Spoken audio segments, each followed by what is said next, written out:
हरे कृष्णा। सभी भक्तों का हार्दिक स्वागत है इस दिव्य कृष्ण कथामृत कार्यक्रम में। हम 5 मिनट के लिए कीर्तन करेंगे। यशोमती नंदन ब्रजवर नागर गोकुल रंजन काना। यशोमती नंदन ब्रजवर नागर गोकुल रंजन काना। यशोमती नंदन ब्रजवर नागर गोकुल रंजन काना। यशोमती नंदन ब्रजवर नागर गोकुल रंजन काना। गोपी परणधन मदन मनोहर परणधन मदन मनोहर। गोपी परणधन मदन मनोहर परणधन मदन मनोहर। कालिया दमन विधाना कालिया दमन विधाना। यशोमती नंदन ब्रजवर नागर गोकुल रंजन काना। यशोमती नंदन ब्रजवर नागर गोकुल रंजन काना। अमल हरि नाम मिया विलासा हरि नाम मिया अमल हरि नाम मिया विलासा हरि नाम मिया विलासा। विपिन पुरंदर नवीन नगर वर पुरंदर वंशी वदन सुभाषा वदन सुभाषा। यशोमती नंदन ब्रजवर नागर गोकुल रंजन काना। नंदन ब्रजवर नागर गोकुल रंजन काना। गोविंद माधव नवनीत तस्कर माधव नवनीत तस्कर। गोविंद माधव नवनीत तस्कर गोविंद सुंदर नंद गोपाल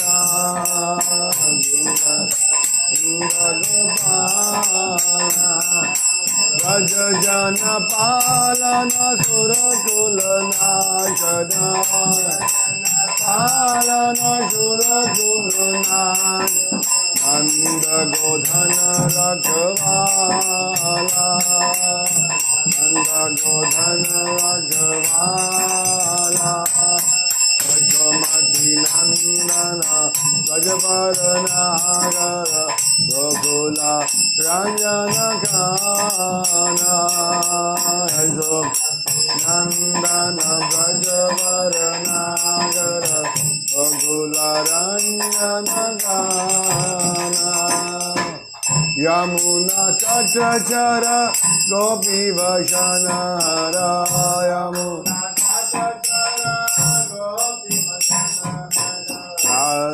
रसिका कृपा माया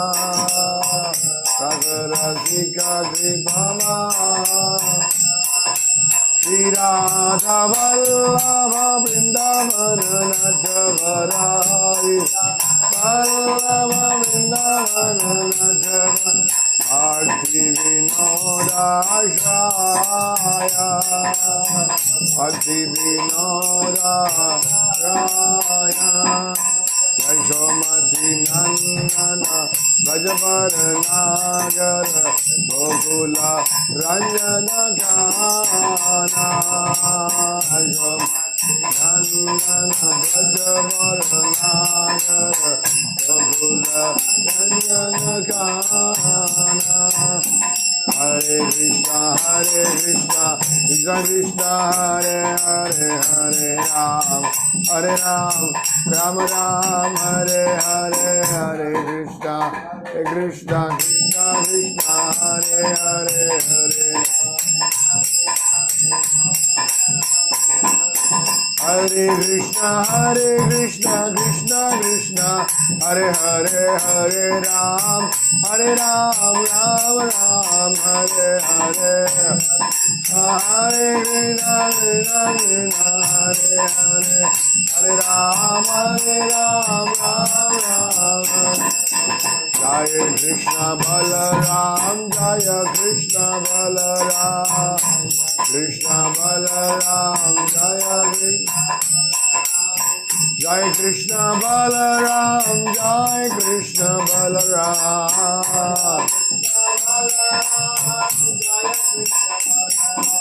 जय प्रभुपाद जय जय प्रभुपाद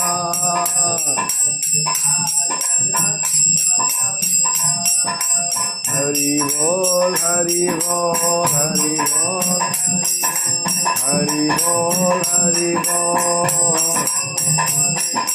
हरि बोल हरि बोल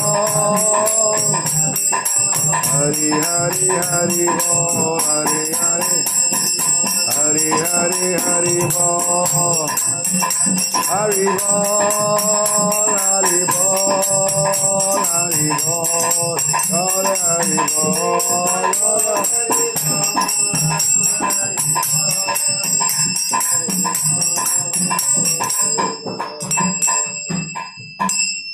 श्री हरि नाम संकीर्तन की जाय, कृष्ण बलराम की जाय, श्रील प्रभुपाद की जाय, जय गौर हरि प्रेमानंदे। ओम नमो भगवते वासुदेवाय, ओम नमो भगवते वासुदेवाय, ओम नमो भगवते वासुदेवाय। नारायणं नमस्कृत्यं नरं चैव नरोत्तमं देवीं सरस्वतीं व्यासं ततो जायमुदीरये। नष्टप्राय सुभद्रेषु नित्यं भागवत सेवया भगवती उत्तम श्लोके भक्तिर्भवति नैष्ठकी। कृष्णाय वासुदेवाय देवकी नंदनाय च नंदगोपकुमाराय गोविंदाय नमो नमः।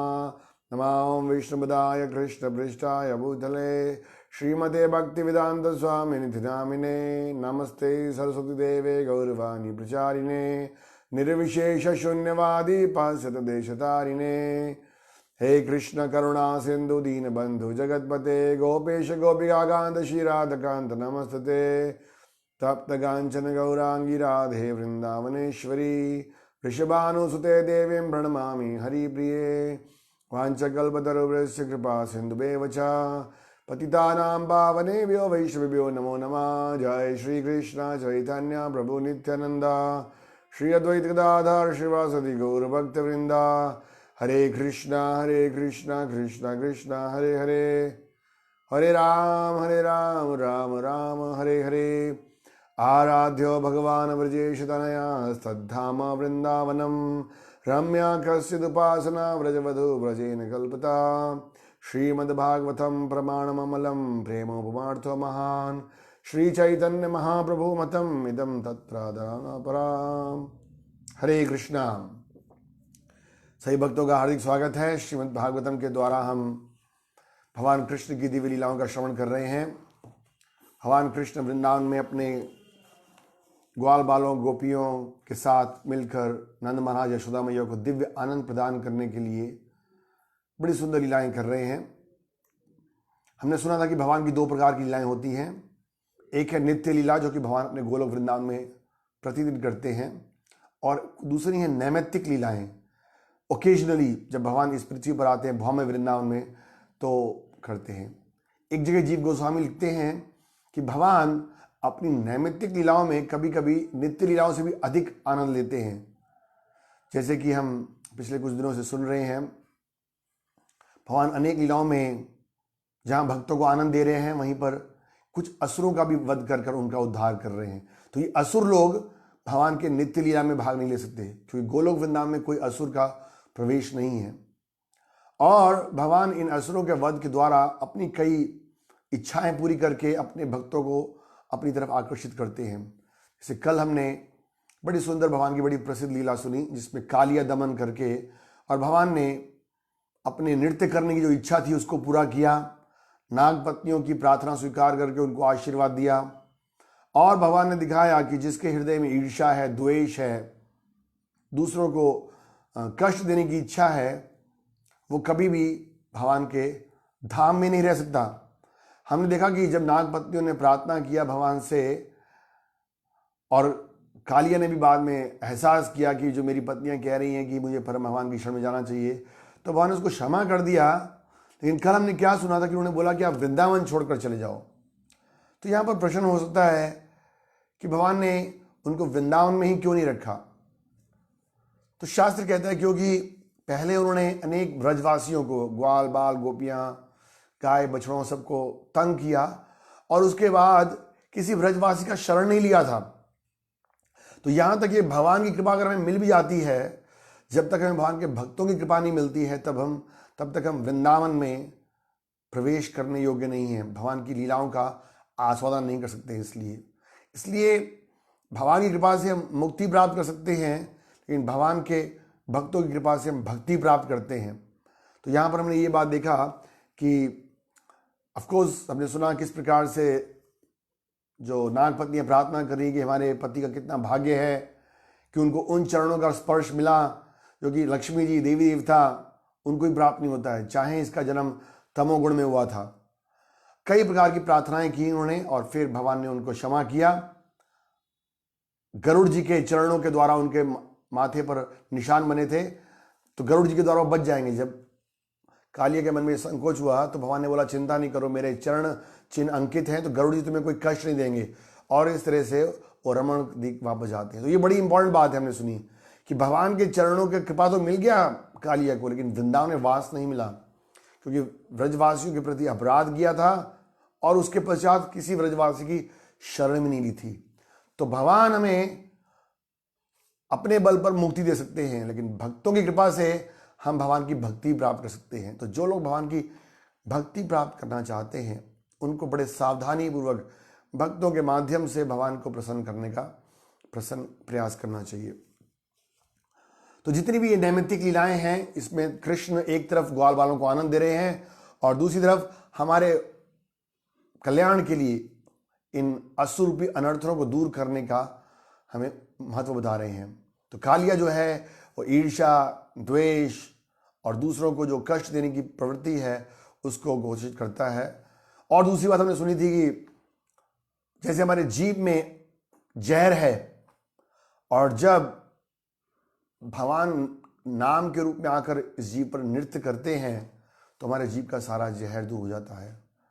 जब भगवान ने कालिया के सर पर नृत्य किया तो उसका सारा जो विष था वो खत्म हो गया। तो हमारे जीव में भी हम दूसरे भक्तों का निंदा करते हैं, प्रजल्प करते हैं, जहर की तरह बातें उगलते हैं, तो उसको दूर करने के लिए हमें पवित्र भगवान के नामों का कीर्तन करना चाहिए। हरे कृष्णा कृष्ण कृष्ण हरे हरे, हरे राम राम राम हरे हरे।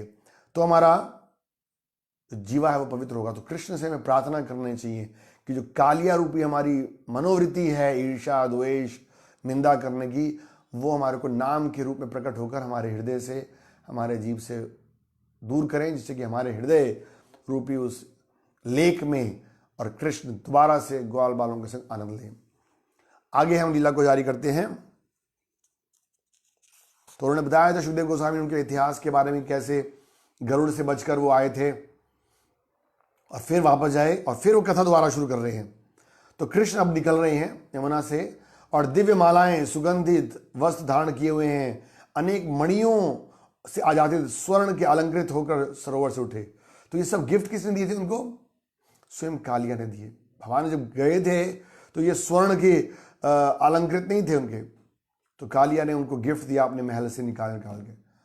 और जब ग्वालों ने उन्हें देखा तो वे तुरंत उठकर खड़े हो गए, मानो किसी मूर्छित व्यक्ति की इंद्रियां पुनः जीवित होती हों। तो हम सुन रहे थे किस प्रकार से कृष्ण सभी व्रजवासियों के प्राण धन थे, सब भक्तों के प्राण हैं कृष्ण। राधा कृष्ण प्राण मोरा जुगल किशोर। तो भगवान हर्ष से बाहर आए और सबको स्नेह पूर्वक गले लगाया।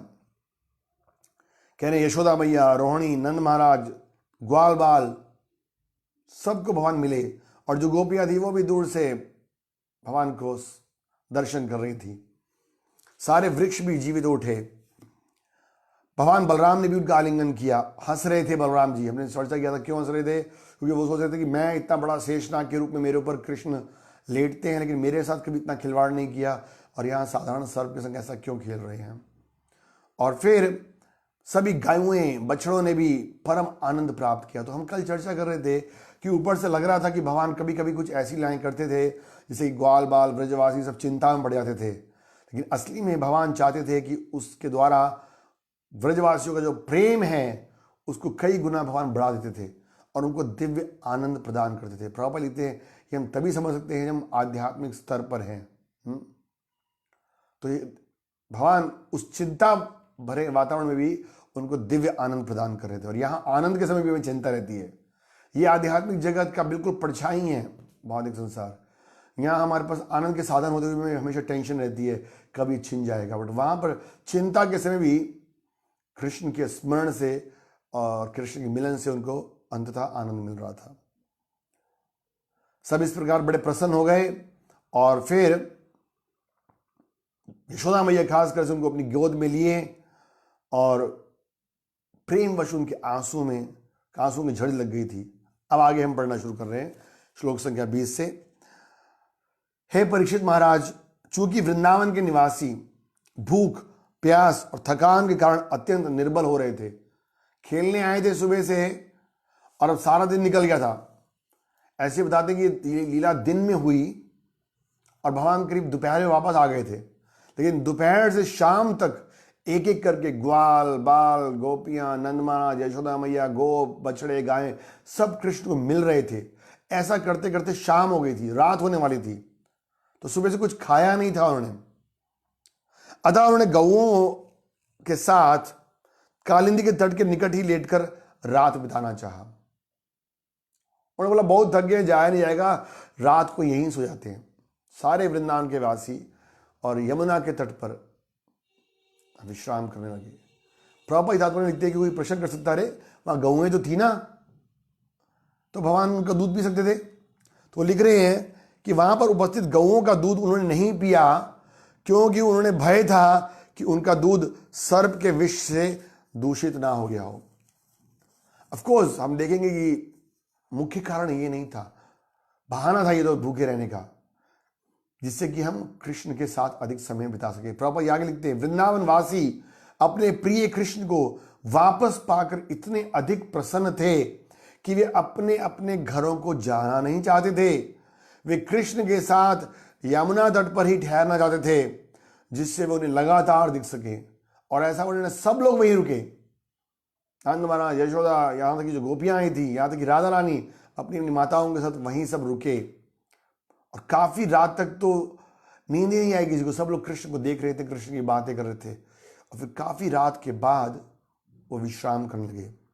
रात्रि में जब वृंदावन के सभी लोग सो गए थे तो सूखे ग्रीष्मकालीन जंगल में भीषण आग लग गई। इस आग ने चारों ओर से ब्रजवासियों को घेर लिया और उन्हें झुलसाने लगे। अभी एक मुसीबत खत्म नहीं हुई थी और कुछ ही क्षण में दोबारा से दूसरी मुसीबत शुरू हो गई। सनातन गोस्वामी और विश्वनाथ ठाकुर लिखते हैं कि हो सकता है कि या तो कालिया कोई मित्र होगा जो बदला लेने आया होगा, या फिर कंस का कोई दूत होगा जो कि अग्नि के रूप में वहां पर आया था।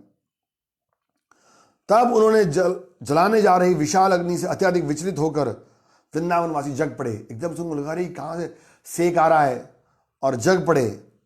दौड़कर भगवान कृष्ण की शरण ली, जो कि आध्यात्मिक शक्ति से सामान्य मनुष्य के रूप में प्रकट हुए थे। तो जैसे ही वृंदावन वासियों को लगा कि जंगल में आग लग रही है, तो सब लोग भगवान कृष्ण की तरफ दौड़े। प्रभुपाद लिखते वृंदावन वासियों ने ये सोचते हुए कृष्ण की शरण ली कि ये वर प्राप्त बालक अवश्य में बचाएंगे। प्रभुपाद लिखते स्वरूप भूतया नित्य शक्ति माया खया, भगवान की शाश्वत शक्ति जिसका नाम माया है उनके आदि रूप में निहित रहती है। तो भगवान आध्यात्मिक शरीर में असीम शक्ति रखते हैं, चाहे वो कितने ही छोटे या बड़े क्यों ना हो। क्या कहते हैं बच्चे? कृष्ण कृष्ण महाभाग हे राममित विक्रम, हे कृष्ण महाभाग समस्त वैभव के स्वामी, हे राम अमित विक्रम, असीमित आनंद के स्रोत, हे राम बलराम जी आप क्या करो, एश घोर तमः, ये अत्यंत भयानक अग्नि वहीन अग्नि आपके लोगों को निगले जा रही है। तावकान, बड़ा इंपॉर्टेंट शब्द है तावकान। बच्चे ब्रजवासी भगवान को क्या संबोधित कर रहे हैं कि ये जो अग्नि है ये आपके भक्तों को, आपके निवासियों को, आपके लोगों को ग्रस्ते निगली जा रही है। हे कृष्ण, हे समस्त वैभव के स्वामी, ये अत्यंत भयानक अग्नि आपके भक्तों को निगल रही है। भगवान को संबोधित कर रहे हैं कि देखो आपके भक्तों पर कष्ट आया है। वो ये नहीं कह रहे कि हमारे ऊपर कष्ट आ रहा है। आगे क्या कह रहे हैं कि इस तरह से भगवान ने सुना, हे प्रभु हम आपके सच्चे मित्र और भक्त हैं, कृपा करके आप इस दुर्लभ काल रूपी अग्नि से हमारी रक्षा कीजिए। समस्त भय को भगाने वाले आपके चरण कमलों को हम कभी नहीं त्याग सकते। तो भगवान के भक्त भगवान से प्रार्थना कर रहे हैं कि हम आपके भक्त हैं, आप हमारी रक्षा कीजिए। फिर भगवान ने क्या किया? जब देखा अपने भक्तों को इतना व्याकुल देखकर, अपने भक्तों को इतना व्याकुल देखकर, जगत के अनंत स्वामी और अनंत शक्ति को धारण करने वाले श्री कृष्ण ने उस भयंकर दावा अग्नि जंगल की आग को निगल लिया। विश्वनाथ जी ठाकुर इस संसार को भी दावा अग्नि के रूप में कंपेयर करते हैं। हम गाते हैं ना रोज, संसार दावा नली ढलोका। ये संसार क्या है? दावा अग्नि के समान है। संसार दावा नली ढलोका तृणाय कारुणा कनाघनातम। तो जब भगवान ने देखा कि भक्त लोग परेशान हो रहे हैं, उन्होंने क्या किया? दावा अग्नि को पी लिया, अग्नि को पी लिया। देखिए भगवान कभी मिट्टी खाते हैं, ब्रह्म विवाह लीला में भगवान ने कभी संदेश खाए, पूतना का जहरीला दूध पिया, यहां सर्प के ऊपर नाच कर आए हैं और अब अग्नि को पी लिया। भगवान के लिए कुछ भी असंभव नहीं है। जब भगवान के भक्त शिव जी महान जहर को पूरा पी सकते हैं तो भगवान के लिए क्या असंभव है? आचार्य लिखते हैं कि भगवान के जो अंश अवतार हैं महाविष्णु, उनके अंदर सारे तत्व विराजमान हैं। भगवान महाविष्णु के अंदर ही भूमि, अग्नि, जल, वायु, आकाश सब कुछ महाविष्णु से ही निकला है। तो भगवान के लिए अग्नि को पीना कोई बड़ी बात नहीं है। भक्तों को आनंद देने के लिए भगवान ने क्या किया? अग्नि को पी लिया। यहाँ मुख्य बात यह है कि जो जितने भी ग्वाल बाल थे उनका कृष्ण के प्रति इतना प्रेम था, वो कभी ये नहीं सोच रहे थे कि भगवान है ये। बस भगवान कुछ ऐसा योजना करते और उनका उनके प्रति प्रेम और समर्पण और बढ़ जाता। और कृष्ण का वो सुंदर दर्शन करते इस प्रकार से। हम आगे जाके सुनेंगे कि बड़े भाग्यवान थे ये वृंदावनवासी जो कृष्ण का दर्शन वृंदावन के अंदर कर रहे थे। भगवान ने अनेक जगह लीलाएं की हैं, द्वारका में की, मथुरा में की, सब जगह लीलाएं की है, बट जो कृष्ण की वृंदावन की लीलाएं वो सबसे ज़्यादा प्रसिद्ध हैं। तो कृष्ण की वृंदावन लीलाओं का दर्शन करने वाले जो व्रजवासी हैं उनकी तुलना में कोई भाग्यशाली नहीं है। सो मथुरा के निवासी इस बात का गुणगान करते हैं कि ये लोग कितने भाग्यशाली हैं जो कि भगवान का दर्शन वृंदावन में कर रहे हैं। तो इस तरह से भगवान ने अग्निपान किया, दावा अग्नि को पी लिया। तो ये दावा अग्नि भी एक प्रकार का अनर्थ रिप्रेजेंट करती है। ये बड़ा इंपॉर्टेंट अनर्थ है। लिखते हैं कि जो जंगल की आग पीने का जो लीला है, दवा जो जंगल की आग है वो किसको रिप्रेजेंट करती है? भक्तों के बीच में जब मन मुटाव, लड़ाई झगड़ा या ईर्ष्या द्वेष होता है, hatred and argument among devotees, ये बड़ा इंपॉर्टेंट बात है। देखिए एक बार गौड़िया मठ में भक्त लोग दुर्भाग्यवश लड़ रहे थे। भक्ति जी इस बात से खुश नहीं थे और भक्ति जी ने बोला द मठ इज ऑन फायर। उन्होंने बोला मठ में आग लग गई है।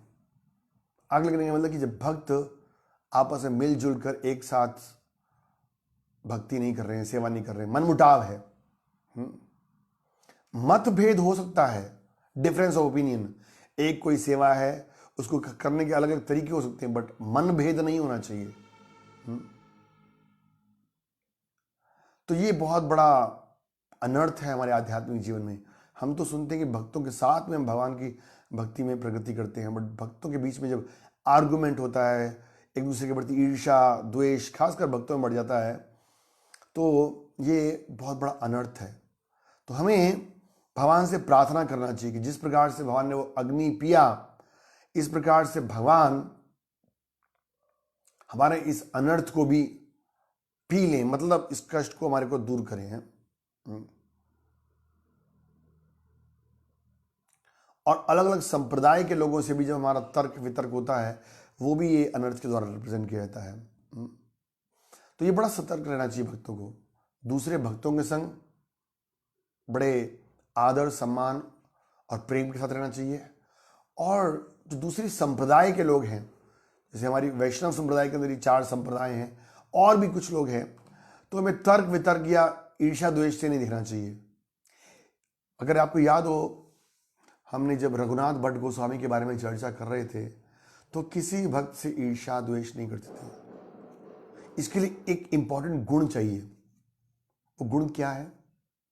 जो भक्त है वो हमेशा इस बात को स्मरण रखता है कि दूसरे भक्त हैं वो अपने आध्यात्मिक स्तर के अनुसार, आध्यात्मिक प्रगति के अनुसार कार्य कर रहे हैं। कोई 50% मैच्योर है, कोई 60% मैच्योर है, कोई 70% प्रोग्रेस किया है, तो उसके अनुसार वो कार्य कर रहे हैं। अगर कोई व्यक्ति, समझ लो एक व्यक्ति 90% प्रोग्रेस किया हुआ है और जो दूसरा व्यक्ति 50% प्रोग्रेस किया हुआ है, तो 90% वाले को ये नहीं सोचना कि ये 50% वाला मेरे से इन्फीरियर है। उसको ये सोचना है कि ठीक है, अब इसने 50% प्रगति की है, इसका दिमाग इतना ही चलता है, इसकी बुद्धि इतनी है, तो उसको निंदा नहीं करना है और उसको और उत्साहित करना है। और दूसरा भी तरह से, दूसरे जब कम उन्नत भक्त बड़े उन्नत भक्त को देखते हैं तो उनसे ईर्ष्या नहीं करते हैं, पर उनसे प्रार्थना करते हैं कि हमारे को भी उन्नति करने में हमारा सहयोग दीजिए, आशीर्वाद दीजिए। तो ये भावना बड़ी इंपॉर्टेंट है। Cordial relationship among devotees, that is very important. क्योंकि भगवान की भक्ति अकेले नहीं है, और कभी गलती से सब कुछ करने का अगर हम भगवान के धाम जाएंगे भी, तो वहाँ कृष्ण कभी अकेले नहीं है। कृष्ण अपने भक्तों के संग हैं, ग्वाल बाल गोपियाँ, यशोदा मैया, गौएं, सब भक्तों के संग है। तो हमें भक्तों के साथ मिलकर कृष्ण की सेवा करनी है। तो जो भक्तों के बीच में क्लेश, कष्ट, आपसी मनमुटाव है, ये इस दावाग्नि के लिए द्वारा प्रेजेंट किया जाता है। और शास्त्र कहता है कि हमें प्रार्थना करना चाहिए भगवान से कि भगवान इसको स्वैलो करे। एक बात हम और देख रहे हैं कि जब जब भगवान के भक्तों पर, खासकर ग्वाल वालों पर कष्ट आ रहा था, तो हमेशा वो भगवान के शरणगत होते थे। कभी भी वो ये नहीं सोचते थे कि नहीं अब आगे से यार हम भगवान के संग खेलने नहीं जाएंगे, कृष्ण के संग खेलने नहीं जाएंगे, बड़ी विपदाएं आती हैं। क्योंकि असली में असुर तो कृष्ण को मारने आ रहे थे। तो हमारे आध्यात्मिक जीवन में कई प्रकार की परीक्षाएं होंगी। हम उतने महान नहीं है कि जब विपदा आ रही थी व्रजवासियों में, तो उनका तो प्रेम बढ़ रहा था कृष्ण के प्रति, बट हमारा टेस्ट होता है तो हमारा प्रेम कोई नहीं बढ़ता है, क्योंकि हमारा प्रेम अभी है ही नहीं हमारे अंदर। प्रेम तो 9th स्टेज पर है ना। श्रद्धा, फिर साधु संग, भजन क्रिया, अनर्थ निवृत्ति, निष्ठा, रुचि, आसक्ति, भाव, प्रेम, इतना दूर है। तो हमारे अंदर कोई प्रेम नहीं है। तो जब व्रजवासियों के ऊपर कष्ट आता था, तो भगवान उनके प्रेम को बढ़ाने के लिए, प्रेम की परीक्षा लेने के लिए और प्रेम को वर्धन करने के लिए ऐसे लाइन करते थे। लेकिन हम जो साधक भक्त हैं, साधना भक्त हैं, साधने में लगे हुए हैं, उनके लिए क्या है? उनके लिए ये उनके श्रद्धा की परीक्षा है और श्रद्धा को और परिपक्व करता है। जैसे वहाँ पर प्रेम को परिपक्व करता है और प्रेम को टेस्ट करता है, इसी तरह जो हम सब भक्त हैं, जब कष्ट आते हैं, जब कुछ ऐसी असुविधाएं होती हैं, अलग अलग प्रकार के अनर्थ आते हैं, तो उसको हम अपनी श्रद्धा के द्वारा कैसे फेस करते हैं, कैसे हैंडल करते हैं। जैसे 2 डिवोटीज के बीच में जब कुछ मन मुटाव होने लगे, तो जो मैच्योर डिवोटी है वो अपने ज्ञान के आधार पर, भक्ति के आधार पर भगवान के प्रति अपनी श्रद्धा को कमज़ोर नहीं करता है और दूसरे व्यक्तियों को इनकरेज करता है, दूसरे व्यक्तियों के द्वारा अगर कोई मनमुटाव है उसको सहन करता है, क्योंकि उसका पूरा कृष्ण में पूरा विश्वास है। तो और फेथ इज टेस्टेड, और अगर हम इस टेस्ट में पास हो गए तो फिर हम आगे आगे धीरे धीरे आसक्ति रुचि भाव में जा सकते हैं। तो इसलिए बड़ा ये सभी लीलाएं देखिए, यहाँ पर ग्वाल बाल बार बार परेशानी में जरूर आ रहे हैं ब्रजवासी, एक के बाद एक उपद्रव हो रहा है, लेकिन फिर भी कृष्ण के प्रति जो उनका प्रेम है, शरणागति है, लगाव है, उसमें कोई कमी नहीं है। तो आध्यात्मिक जीवन में अनेक प्रकार के अनर्थों के कारण अनेक प्रकार के कष्ट आते हैं, लेकिन कृष्ण के प्रति हमारा श्रद्धा शब्दे ए विश्वास कृष्ण भक्ति कैले सर्व कर्म कृत हो। श्रद्धा की डेफिनेशन क्या है कि ये विश्वास होना कि कृष्ण की भक्ति करने से सब कुछ ही होगा। यस, तो हमें थोड़ा सहनशील, थोड़ा कोऑपरेटिव, थोड़ा एडजस्टमेंट होना चाहिए। इस संसार में भी तो कितना एडजस्ट करते हैं, कोऑपरेट करते हैं। हम ये स्टेटमेंट कई बार सुनते हैं कि it's better to cooperate with devotees than to cooperate with non devotees. हमें कोऑपरेट तो करना ही पड़ेगा। अगर आप भक्तों को छोड़कर चले जाओगे तो संसार में अभक्त हैं, उनके संग भी तो एडजस्टमेंट कोऑपरेशन करनी पड़ेगा। तो क्यों ना आश्रम में या मंदिर में या हमारे जो कॉन्ग्रीगेशन है उसमें भक्तों में कभी अलग अलग विचार हो सकते हैं, पर हम उनके संग मिलकर भगवान की भक्ति करें। तो धावानल का जो अनर्थ है वो बेसिकली भक्तों के बीच में जो मतभेद होता है उसको रिप्रेजेंट करता है। आगे हम चलते हैं, अगला अध्याय 18 अध्याय शुरू कर रहे हैं। अपने आनंद विभोर साथियों से घिरे हुए जो निरंतर उनके यशगान का करते रहते थे, श्री कृष्ण वृंदावन धाम में प्रविष्ट हुए। तो भगवान अपने साथियों के संग वृंदावन में प्रवेश करते हैं दोबारा से, और उनके जो साथी थे वो क्या करते थे, हमेशा अनुगीयमाना भगवान के यश का गायन करते थे। कृष्ण के साथ कौन रह सकता है जो कृष्ण का कीर्तन करेगा। कृष्ण को पसंद हैं वो लोग जो कथा कीर्तन में आनंद लेते हैं। तो जो निरंतर उनके यश का गान कर रहे थे, कृष्ण उनके साथ व्रजग्राम में प्रविष्ट हुए। जब कृष्ण बलराम इस तरह से सामान्य ग्वाल बालों के वेश में, यहाँ देखिए सामान्य ग्वाल बालों के वेश में वृंदावन में जीवन में आनंद ले रहे थे, तो धीरे धीरे ग्रीष्म ऋतु आ गई। भगवान अपने भक्तों के प्रेम में ज्यादा इंटरेस्टेड है। ब्रह्म विभव लीला में क्या सुना, ब्रह्मा जी इतनी बड़ी बड़ी प्रेयर्स कर रहे हैं, यहाँ कालिया नाग की पत्नी इतनी बड़ी प्रार्थनाएं कर रही हैं, भगवान का उसमें ज्यादा रुचि नहीं है। बट यहाँ ग्वाल बालों के संग खेल रहे हैं, आनंद ले रहे हैं, एक साधारण सामान्य ग्वाल बाल के वेश में। चर्चा कर रहे थे ना हम, who is Krishna, Krishna is a coward boy in Vrindavan. तो भगवान का वास्तविक स्वरूप क्या है कि भगवान वृंदावन के ग्वाल बाल हैं। लेकिन वो कैसे ग्वाल बाल हैं, जिनको पूरा व्रज और पूरा ब्रह्मांड प्रणाम करता है, नमस्कार करता है। तो प्रभुपाद लिखते हैं कि ऐसे जब दिन निकलते गए और धीरे धीरे क्या होगी, ग्रीष्म ऋतु आ गई। ये ऋतु, गर्मी के दिन देहधारियों को अधिक सुहावने नहीं लगते। तो अभी देखो गर्मी के दिन शुरू होने वाले हैं, तो गर्मियों का दिन ज्यादातर और खासकर से भारत में और वो भी वृंदावन के अंदर गर्मी बहुत ही ज्यादा तेज पड़ती, कष्ट में होती है। तो सुखदेव गोस्वामी 5000 साल पहले लिख रहे हैं कि उस समय भी वृंदावन में गर्मी बहुत थी, लेकिन सच फिर भी गर्मी थी, लेकिन फिर भी सच मतलब फिर भी वृंदावन गुण बसंत एव लक्ष्यतः, फिर भी चूंकि साक्षात भगवान कृष्ण और बलराम वृंदावन में रह रहे थे, ग्रीष्म ऋतु भी बसंत के गुण प्रकट कर रही थी। देखिए, तो ये है कृष्ण और बलराम का उपस्थिति। हमने चर्चा किया था पीछे कल, भगवान का नाम माधव है क्योंकि बसंत ऋतु आ जाती है उनके दर्शन से। तो भगवान के होने से ग्रीष्म ऋतु भी बसंत ऋतु के गुण प्रकट कर रही थी। वृंदावन की भूमि के ऐसे गुण हैं। वृंदावन के झरनों की तीव्र ध्वनि, गर्मी के दिन झरने नहीं मिलते हैं, लेकिन झरनों की तीव्र ध्वनि से झिंगरों की झिंकार छिप गई और उन झरनों की फुहार से निरंतर नम रहते हुए वृक्षों के समूह में संपूर्ण क्षेत्र को मंडित किया। बड़ा सुंदर वर्णन कर रहे हैं वृंदावन धाम का कि किस प्रकार से वृंदावन में गर्मी के दिनों में भी बसंत का मौसम था, झरने बह रहे थे। 3 श्लोकों में वृंदावन का वर्णन किया गया है। सरोवर की लहरें और बहती हुई नदियों का स्पर्श करती हुई अनेक प्रकार के कमलों और कमलिनियों के परागकण अपने साथ लेती हुई वायु संपूर्ण वृंदावन को शीतल बना रही थी।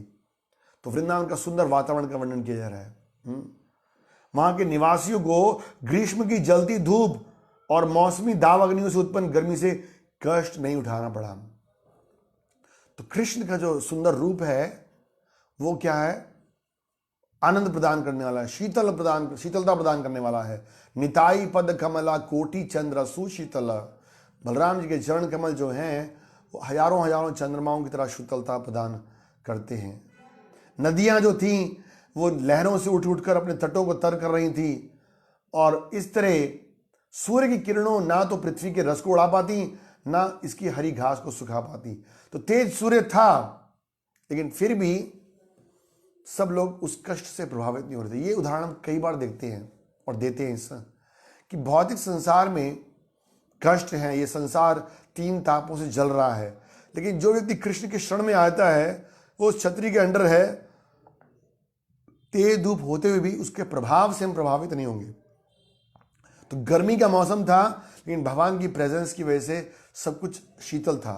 प्रभुपाद जी लिखते हैं कि क्योंकि वृंदावन में हर व्यक्ति का उद्देश्य है भगवान को प्रसन्न करना।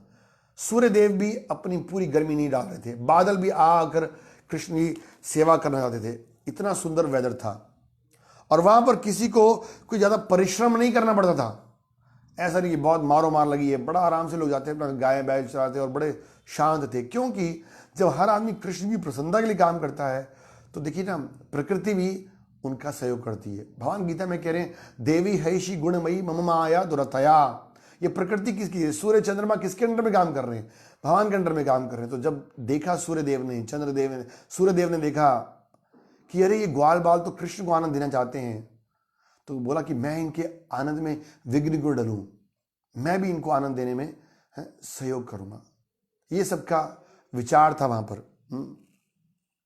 मोर और भीड़ गा रहे थे, सब लोग गा रहे थे क्रीड़ा करने की इच्छा से। पूर्ण पुरुषोत्तम भगवान कृष्ण बलराम सहित गौओं को लेकर अपनी बांसुरी बजाते हुए फिर वृंदावन के जंगल में प्रवेश हुए। जो भगवान का वृंदावन में प्रवेश करना है गाय बछड़ों और ग्वाल बालों के संग, उसको अनेक भक्तों ने बड़े सुंदर ढंग से प्रदर्शित किया है।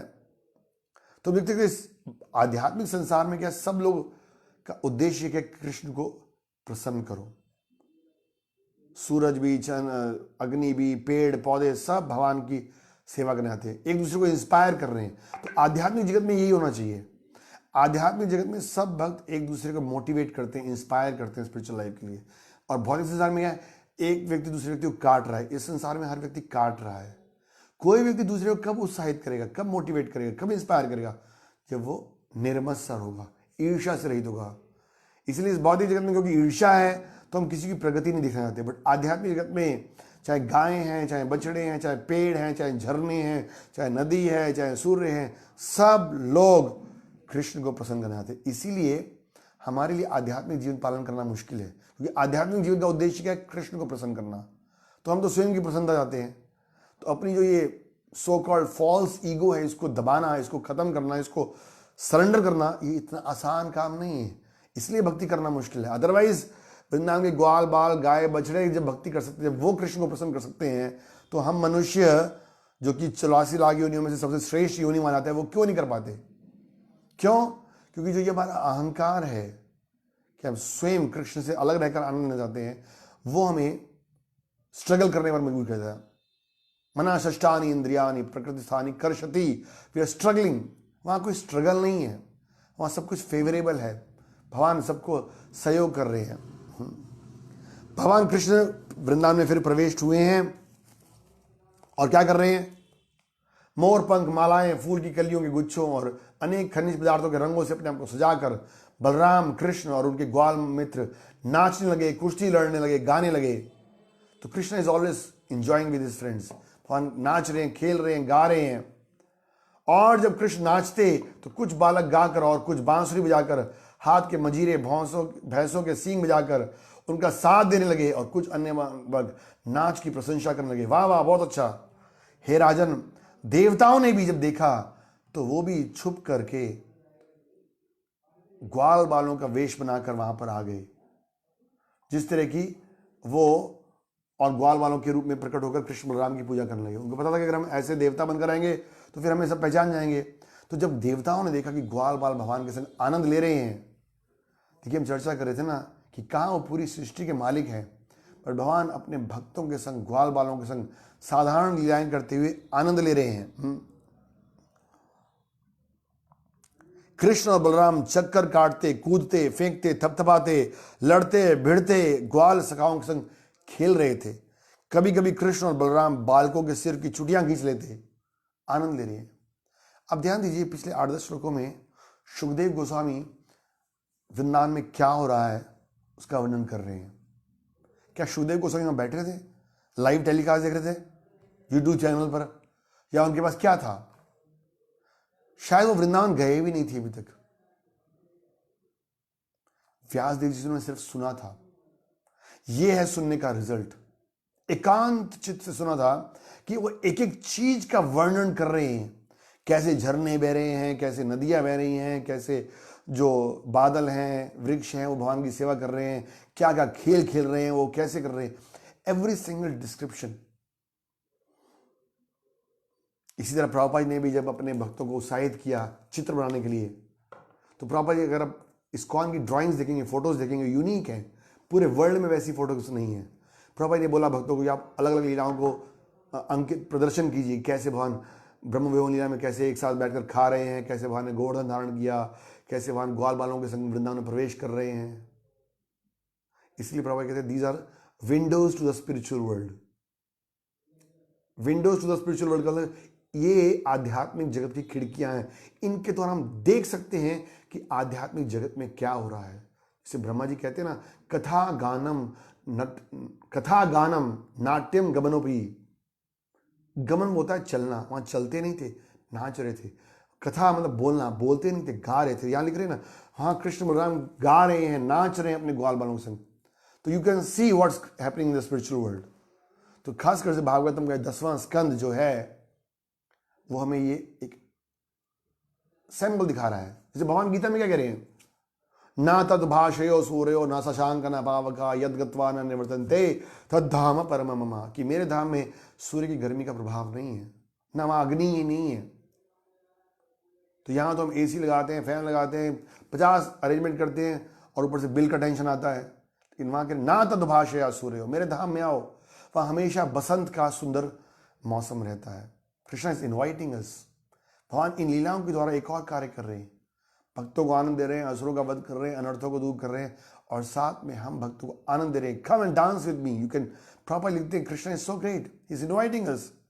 कोई बड़ा व्यक्ति तो ना ऐसे बोलता है कि हाँ मेरे संग आप नाचो गाओ, मेरे कंधे पे चढ़ जाओ, मेरे बाल खींचो, बट यहां पर ये कर रहे हैं ग्वाल बाल।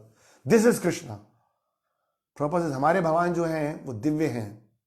वो ऐसे नहीं आंख बंद करके तपस्या करने को बोल रहे हैं। No, you can play with Krishna, you can dance with Krishna. Proper लिखते हैं कभी कभी वे कूदते, वे कभी कभी गेंद या पत्थर जैसी वस्तुएं फेंकते, कभी एक दूसरे को अपनी भुजाओं में जकड़ लेते, वे एक दूसरे के कंधे थपथपाते, खेल खेल में वे एक दूसरे को घसीटते थे, ताल ठोक कर कुश्ती लड़ते। कभी कभी कृष्ण और बलराम खेल खेल में अन्य बालकों की चुटियां पकड़कर खींच लेते। इस संसार में चुटियां पकड़ा कोई हमारी, तुम्हारा बैंड बन जाएगा। लोग चुटियां खींच रहे हैं हमारी भी संसार में काम कराने के लिए, लेकिन भगवान जब आनंद ले रहे हैं तो उनको आनंद दे रहे हैं। हे राजन, जब अन्य बालक नाचते होते तो कृष्ण और बलराम कभी कभी गीत और संगीत से उनको साथ देते, और कभी कभी दोनों कहते बहुत अच्छा कहकर लड़कों की प्रशंसा करते। Krishna is glorifying his devotees. तो यह आनंदमय स्तर। आपने सुना 5 स्तर होते हैं, अन्नमय, प्राणमय, और अन्नमय, प्राणमय, मनमय, और फिर ज्ञानमय, और फिर आनंदमय। अन्नमय, अन्न मतलब सिर्फ जो व्यक्ति, जैसे पशु है, सिर्फ खाने में उसका इंटरेस्ट है, अन्न, ग्रेन। अन्नमय, मय मतलब उसका माइंड उसमें है, अन्नमय। फिर प्राणमय, जो अपने शरीर परिवार संबंधियों में ज्यादा रुचि रहता है। फिर मनमय, जो मन को संतुष्ट करने के लिए। फिर ज्ञानमय, और फिर आनंदमय, आनंदमय भ्यासा। तो ये जो वृंदावन गीला है वो आनंदमय है। सब आनंद ले रहे हैं। ग्वाल बाल कभी विलव के फलों से खेलते, कभी मुट्ठी में आमला के फल को लेकर खेलते, कभी वे एक दूसरे को छूते, आंख में चौनी के समय किसी को पहचानने का खेल खेलते, और पशु पक्षियों की नकल उतारते। ये स्पोर्ट्स था। तो स्पोर्ट्स आज का नहीं है। स्पोर्ट्स कृष्ण के धाम से चला रहा है, कृष्ण के समय से चला रहा है, लेकिन उस समय स्पोर्ट्स में आनंद था। आजकल स्पोर्ट्स में क्या है, सिर्फ कमर्शियल एक्टिविटी है। एक्चुअली में जो खेल कूद है वो शरीर को ठीक रखने के लिए है और भक्तों और दूसरों को आनंद देने के लिए। पर आजकल के खेल कैसे, स्पोर्ट्स प्लेयर बिकते हैं, कोई 1 करोड़ में, कोई 2 करोड़ में, कमर्शलाइजेशन हो गया है। और क्या कुकीज होते हैं ना जो गेम को बैटिंग करते हैं, टोटल परवर्टेड रिफ्लेक्शन। भगवान भी आनंद ले रहे हैं, खेल रहे हैं। बच्चों को खेलना मना नहीं है, बट वो खेल जो कि हमारे शरीर को तंदुरुस्त रखे और आनंद देने वाले हों। ये नहीं कि जिससे कि एक दूसरे के प्रति ईर्ष्या उत्पन्न हो, रोएश उत्पन्न हो। एक टीम हार गई तो टीवी तोड़ दिया और घर उड़ा दिया उसका, है, और करोड़ों में बिक रहे हैं प्लेयर्स। ये कोई वैदिक संस्कृति नहीं है। विष्णु ठाकुर कहते हैं, कुछ बालक फलों को हवा में उछाल कर दूसरे फलों को फेंक कर उन्हें मारने को खेल खेलते। नेत्रबंद ऐसा खेल का सूचक था, जिसमें एक लड़के को आंख बांध देते और फिर दूसरा उसको पीछे से थपाड़ा मारता, फिर उसको ढूंढना होता था कौन है ना। ये हम खेलते रहे हैं पहले भी, तो ये सब खेल पहले से चले आ रहे हैं। आगे चलते हैं। कभी कभी मेढकों की तरह फुदक फुदक कर चलते। बताइए, कृष्ण है, ये पूरी सृष्टि के स्वामी हैं। ऋषि मुनि लोग इनको तपस्या करके ध्यान में देखना चाहते हैं और ये मेढक की तरह चल रहे हैं, मेढक की तरह कूद रहे हैं, झूले में झूल रहे हैं, नकल उतार रहे हैं, पशु पक्षियों की, राजाओं की नकल उतार रहे हैं। वृंदावन में एक स्थान है जहां पर यमुना को पार करने के लिए थोड़ा सा कर देना पड़ता है। तो कभी कभी ग्वाल बाल इस स्थान पर एकत्र हो जाते और वृंदावन की गोपियों को नदी पार करने से पहले कर देने के लिए बाध्य करते। ऐसे वो हंसी मजाक करते। यहां तो थोड़ा हंसी मजाक करो, लोग दुखी हुए थे, but Krishna really enjoys with his devotees, केवल आनंदम।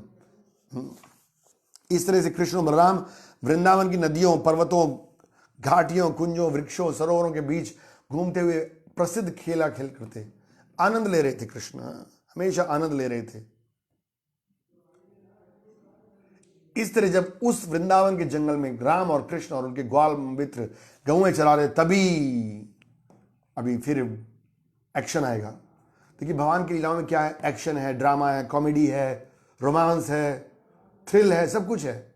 हम चर्चा कर रहे थे ना कल कि लोग जब बोर हो जाते हैं तो वो चाहते हैं कुछ फिल्म देखने जिसमें एक्शन, कॉमेडी, रोमांस सब कुछ हो।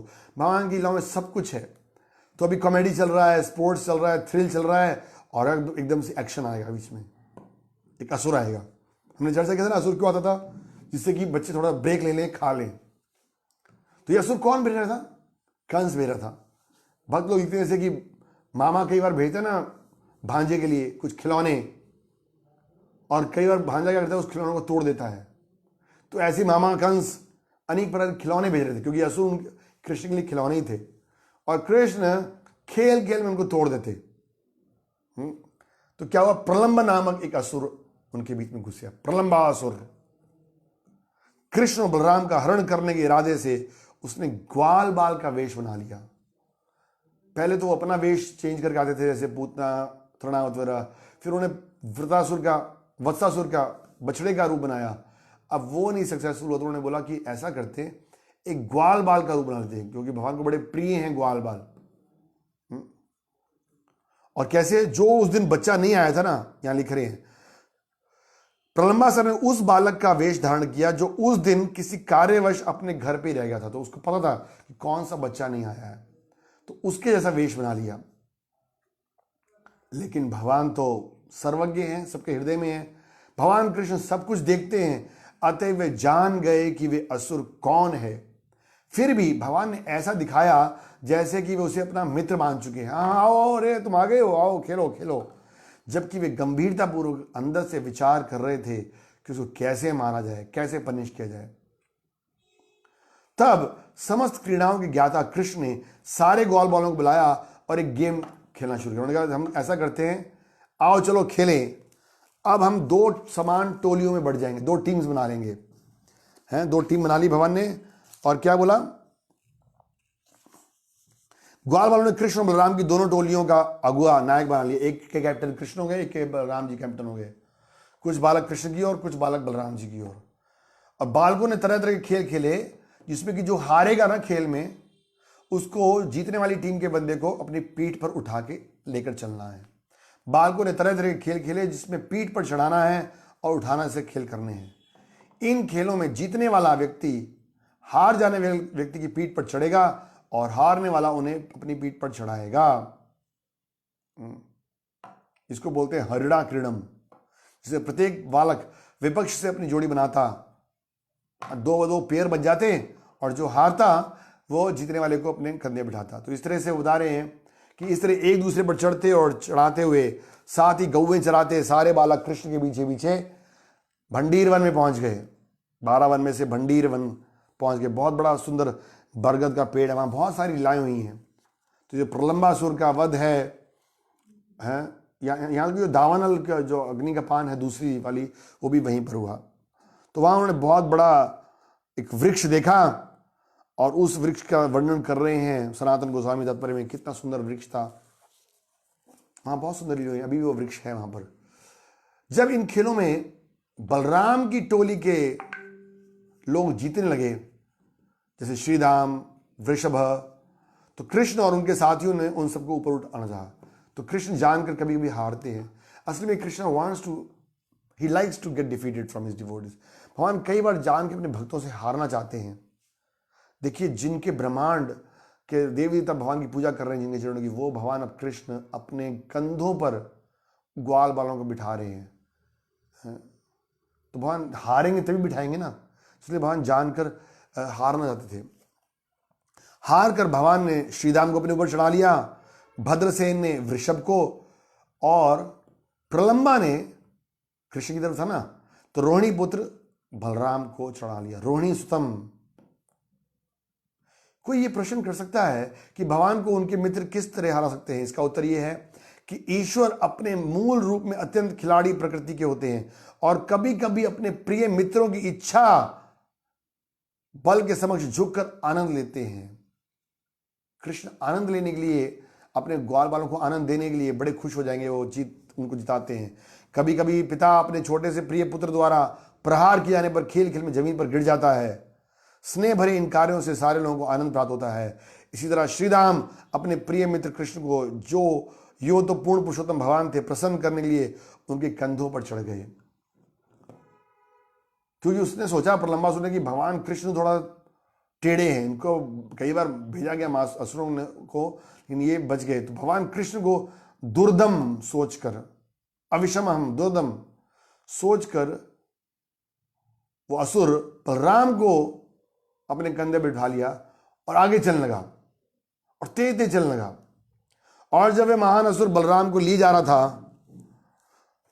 तो वे बलराम जी ने बोला, ये कहां जा रहा है, ये तो बाउंड्री के बाहर निकल गया, ये तो मेरे को अपने ग्वाल बालों से, मित्रों से, कृष्ण से दूर ले जा रहा है। बलराम जी समझ गए कि ये कोई चालाक असुर है, और तब क्या किए, वो अपने आप को सुमेरु पर्वत की तरह भारी बन गए, और फिर प्रलंबा को अपनी गति धीमी करनी पड़ी। फिर भगवान और भारी पड़ गए, और फिर ब्रह्मा ने क्या किया, अपना असली रूप धारण किया। पहले कैसे रूप में आया था वहां के, ग्वाले के रूप में असली रूप धारण किया, जिसमें सुनहरे आभूषण ढके हुए थे, बादल के समान उसका कलर था, बिजली चमक रही थी, और अपने साथ चंद्रमा लिए जा रहा हो ऐसा लग रहा था। तो प्रलंबासुर की उपमा बादल से की गई है, सुनहरे आभूषणों की उपमा बादल के भीतर चमकने वाली बिजली से की गई है, और बलराम जी की उपमा चंद्रमा से की गई है। तो प्रभु लिख रहे हैं, महान असुर अपने शक्ति से कई रूप धारण कर लेते हैं, लेकिन जब भगवान की आध्यात्मिक शक्ति प्रकट होती है तो उन सब की शक्ति खत्म हो जाती है। सूर्य के सामने जुगनू की कोई वैल्यू नहीं है। भगवान बलराम सहसा विशाल पर्वत के समान भारी हो गए, जिससे वे असुर उन्हें अपने कंधों पर ऊंचे चढ़ाकर नहीं ले आ सका। जब हलधर भगवान हलधर है, हल का धारण करते हैं। कृष्ण क्या वंशीधर है और ये हलधर है। ये बड़ा इंपॉर्टेंट बात है, भगवान हल क्यों धारण करते हैं, बलराम जी हल क्यों धारण करते हैं। हल का उपयोग किस लिए होता है आप समझते हैं, जब जमीन को जोतना होता है ना, उपजाऊ बनाने के लिए, फर्टाइल, उसको हल से जोतते हैं। तो हमारा हृदय बंजर भूमि के समान है, और इससे पहले कि इसमें कृष्ण भक्ति रूपी बीज डाला जाए, इसको जोतने की आवश्यकता है। तो बलराम जी जो कि गुरु जी के स्वरूप हैं, जो गुरु क्या है, हमारे हृदय को जोतता है, तो बलराम जी हल चला के हल से उसको जोतते हैं, उपजाऊ बनाते हैं। क्योंकि अगर भूमि उपजाऊ नहीं होगी तो कोई बढ़िया से बढ़िया बीज भी उसके अंदर पैदावार नहीं होगा। तो इसलिए यहाँ पर कह रहे हैं हलधर भगवान, बलराम जी क्या करते हैं, हमारे हार्ड जो कठोर हृदय है उसको भक्ति के नियमों के द्वारा भक्ति की सेवा में लगाकर उसको कोमल बनाते हैं, उसको सॉफ्ट बनाते हैं, और फिर जब उसमें कृष्ण भक्ति का बीज डलता है तो बड़ी जल्दी अंकुरित होता है। हलधर भगवान बलराम ने आकाश में विचरण करते हुए उस असुर की जलती हुई आंखें, बाल, भौं तक उठे, भयानक दांत वगैरह सब देखा तो वे कुछ कुछ लगा ऐसा भयभीत हो रहे हैं। सनातन गोस्वामी लिखते हैं कि बलराम एक सामान्य ग्वाल बाल के रूप में क्रीड़ा कर रहे थे, अतएव लीला भाव को बनाए रखने के लिए वे असुर के भयानक शरीर से कुछ विचलित हो गए। तो भगवान कृष्ण और बलराम कभी डरते नहीं थे, लेकिन क्योंकि उस लीला को भाव को मेंटेन करने के लिए सुषमन, अरे इतना भयानक व्यक्ति है ये। दूसरे ये कि वे असुर कृष्ण के ग्वाल मित्र के रूप में प्रकट हुआ था और कृष्ण ने उसे मित्र मान लिया था, अतः बलदेव उसको जान से मारने से हिचक रहे थे। देखिए बलराम सोच रहे मारो कि नहीं मारो, क्योंकि कृष्ण ने जैसे पूतना को धात्री के रूप में स्वीकार किया था, तो कहीं ऐसा तो नहीं कि कृष्ण ने इसको मित्र मान लिया है। बलराम की चिंता का एक कारण यह भी हो सकता था कि वास्तव में ग्वाल बाल के वेश में असुर था, तो हो सकता है कि उसी क्षण ऐसा ही कोई दूसरा असुर कृष्ण पर भी आक्रमण कर रहा हो। इस तरह सर्वज्ञ और सर्वशक्तिमान भगवान बलदेव ने भयावने प्रलंबासुर के समक्ष कुछ कुछ शिथिल होने का लीला, थोड़ा कमजोर पड़ने लगने, वास्तविक स्थिति का स्मरण करते हुए। लेकिन फिर भगवान ने सोचा, अपनी शक्ति से देखा, नहीं ये तो असुर ही है। निर्भीक बलराम की समझ में आ गया कि यह असुर मेरा अपहरण करके मुझे मेरे साथियों से दूर ले आने का प्रयास कर रहा है। ये बलराम जी को बिल्कुल अच्छा नहीं लगा। असुर से तो रोज ही खेल रहे थे वो, लेकिन अभी कृष्ण और भक्त लोग आनंद दे रहे हैं और वहां से बीच में से निकाल कर ले आए मेरे को, तो उनको बड़ा गुस्सा आया और फिर वो क्रुद्ध हो उठे। उन्होंने असुर के सिर पर अपनी कठोर मुट्ठी से उस तरह प्रहार किया जिस प्रकार देवताओं के राजा इंद्र अपने वज्र से पर्वत पर प्रहार करते हैं। बलराम जी की बलिष्ठ मुट्ठी असुर के सर पर ऐसी बड़ी कि उसके टुकड़े टुकड़े हो गए, वज्रपात्र की तरह पर्वत चूर चूर हो गया हो जैसे है। और आकाश की विराट पर्वत पर बलराम को ले आने के उद्देश्य से उड़ रहा था और एकदम से वो गिर गया। बलराम की मुट्ठी के प्रहार से प्रलंबासुर का सर तुरंत फट गया, मुख से रक्त उगलने लगा और बेहोश हो गया। निष्प्राण होकर पृथ्वी पर ऐसे गिरा मानो कोई पर्वत गिरा हो। जब ग्वाल वालों ने देखा तो अत्यंत चकित थे और बलशाली बलराम ने किस तरह से प्रलंबासुर को मारा, बहुत खूब बहुत खूब बहुत बढ़िया कहकर प्रसन्न होंगे। बलराम जी को खूब आशीर्वाद दिया। बलराम जी तो स्वयं आशीर्वाद देने वाले, लेकिन फिर भी भक्तों से आनंद ले रहे हैं और सभी तरह की प्रशंसा के पात्र होने के कारण उनकी खूब प्रशंसा की। उनके मन प्रेम से विभोर उठे और उन्होंने उनका इस प्रकार आलिंगन किया मानो वे मर कर लौटे। बड़े प्रसन्न हुए बलराम जी प्रलंबासुर को मार के। पापी प्रलंबासुर के मारे जाने पर देवता भी अत्यंत प्रसन्न हुए और उन्होंने बलराम पर फूल मालाओं की वर्षा की। उन्होंने उनके उत्तम कार्य की प्रशंसा की। तो ये प्रलंबासुर का वध किसने किया? बलराम जी ने। कुछ दिन पहले मैंने बताया था ना कि बलराम जी के द्वारा जो मारे गए असुर हैं उनकी विशेष वो विशेष अनर्थ हैं। तो पहला असुर बलराम जी ने मारा था जिसका नाम था धेनुकासुर, जो कि अज्ञान, आत्मा के विषय में जो हमारा अज्ञान है और जो भौतिक कार्यों को अधिक हार्ड वर्क करने की जो प्रोपेंसिटी है उसको रिप्रेजेंट करता है। अभी प्रलंबासुर को भगवान ने मारा। ये प्रलंबासुर कौन है, बहुत इंपॉर्टेंट समझना। तो शास्त्र कहता है दो तरह की इंद्रिय तृप्ति होती है। जैसे हमारे पास दो तरह का शरीर है, एक है सूक्ष्म शरीर और एक है स्थूल शरीर। स्थूल मतलब ये भूमि, अग्नि, जल, वायु, आकाश, पांच चीजों का शरीर बना हुआ है जिससे हम फिजिकल एक्टिविटी करते हैं। ये है स्थूल शरीर। और एक है सूक्ष्म शरीर, मन, बुद्धि, अहंकार का। तो शास्त्र कहता है कि इस संसार में प्रत्येक व्यक्ति काम वासना की वजह से आया हुआ। ये संसार चल रहा है काम वासना की वजह से। उदाहरण देखिए, जैसे कोई एक पहिया है ना गाड़ी का, उसका एक्सल जब तक रहेगा तब तक वो पहिया घूमता रहेगा। तो इस संसार में जो एक्सल है वो है स्त्री और पुरुष का आकर्षण, पुरुष का स्त्री के प्रति आकर्षण और स्त्री का पुरुष के प्रति आकर्षण। ये एकमात्र जो आकर्षण है वो इस पूरे संसार को चला कर रहा है। इसलिए इस संसार को मैथुन आगार बोला गया है। भौतिकवादी लोगों के लिए जो स्त्री पुरुष का शारीरिक संबंध है उसका आनंद सब कुछ है जीवन के लिए, उनके लिए सब कुछ वही है। तो जो प्रलंबासुर है वो इस प्रकार के अनर्थ को रिप्रेजेंट करता है। और इसके साथ साथ सूक्ष्म इंद्रियप्ति, ये तो हुई स्थूल इंद्रियप्ति अपेरेंटली जो दिख रही है, और सूक्ष्म इंद्रियप्ति शरीर को आनंद आ रहा है स्त्री पुरुष के संग में, और मन, बुद्धि, अहंकार, इसको किस में आनंद आता है? तो तीन चीजें हैं, पूजा, लाभ, प्रतिष्ठा, profit, adoration, distinction, name fame का जो है पूजा, लाभ, प्रतिष्ठा। तो ये प्रलंबासुर दोनों प्रकार के असुर को रिप्रेजेंट करता है, स्थूल इंद्रियवृत्ति, सूक्ष्म इंद्रियवृत्ति। स्थूल इंद्रियवृत्ति मतलब स्त्री पुरुष के संग में जो उसको आनंद प्राप्त करने की इच्छा है जीव की, उसको सबसे श्रेष्ठ आनंद मानता है। और दूसरा जो पूजा, माने हाँ मेरी पूजा होनी चाहिए। लाभ मतलब मुझे भौतिक लाभ मिलना चाहिए, मैं भक्ति कर रहा हूं तो मुझे धन मिलना चाहिए, मुझे कुछ गिफ्ट मिलना चाहिए, लाभ की इच्छा। पूजा मतलब लोग मेरे को स्वीकार करें, हाँ, और प्रतिष्ठा की सब जगह मेरा नाम हो। हमने कई बार चर्चा किया था कि स्त्री को छोड़ना मुश्किल है, लेकिन हो सकता है कि कुछ समय बाद छोड़ दे। फिर धन को छोड़ना, सबसे पहले कंचन, पैसे को छोड़ना मुश्किल है। प्रहलाद महाराज कहते कौन छोड़ सकता है पैसे को?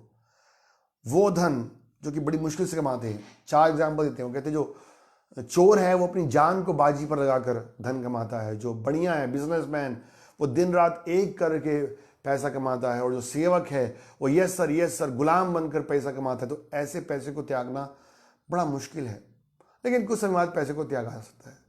फिर कामनी स्त्री बड़ा मुश्किल है, क्योंकि जैसे हमने चर्चा किया यहाँ पर कि इस संसार में टिके रहने का एकमात्र कारण ये है।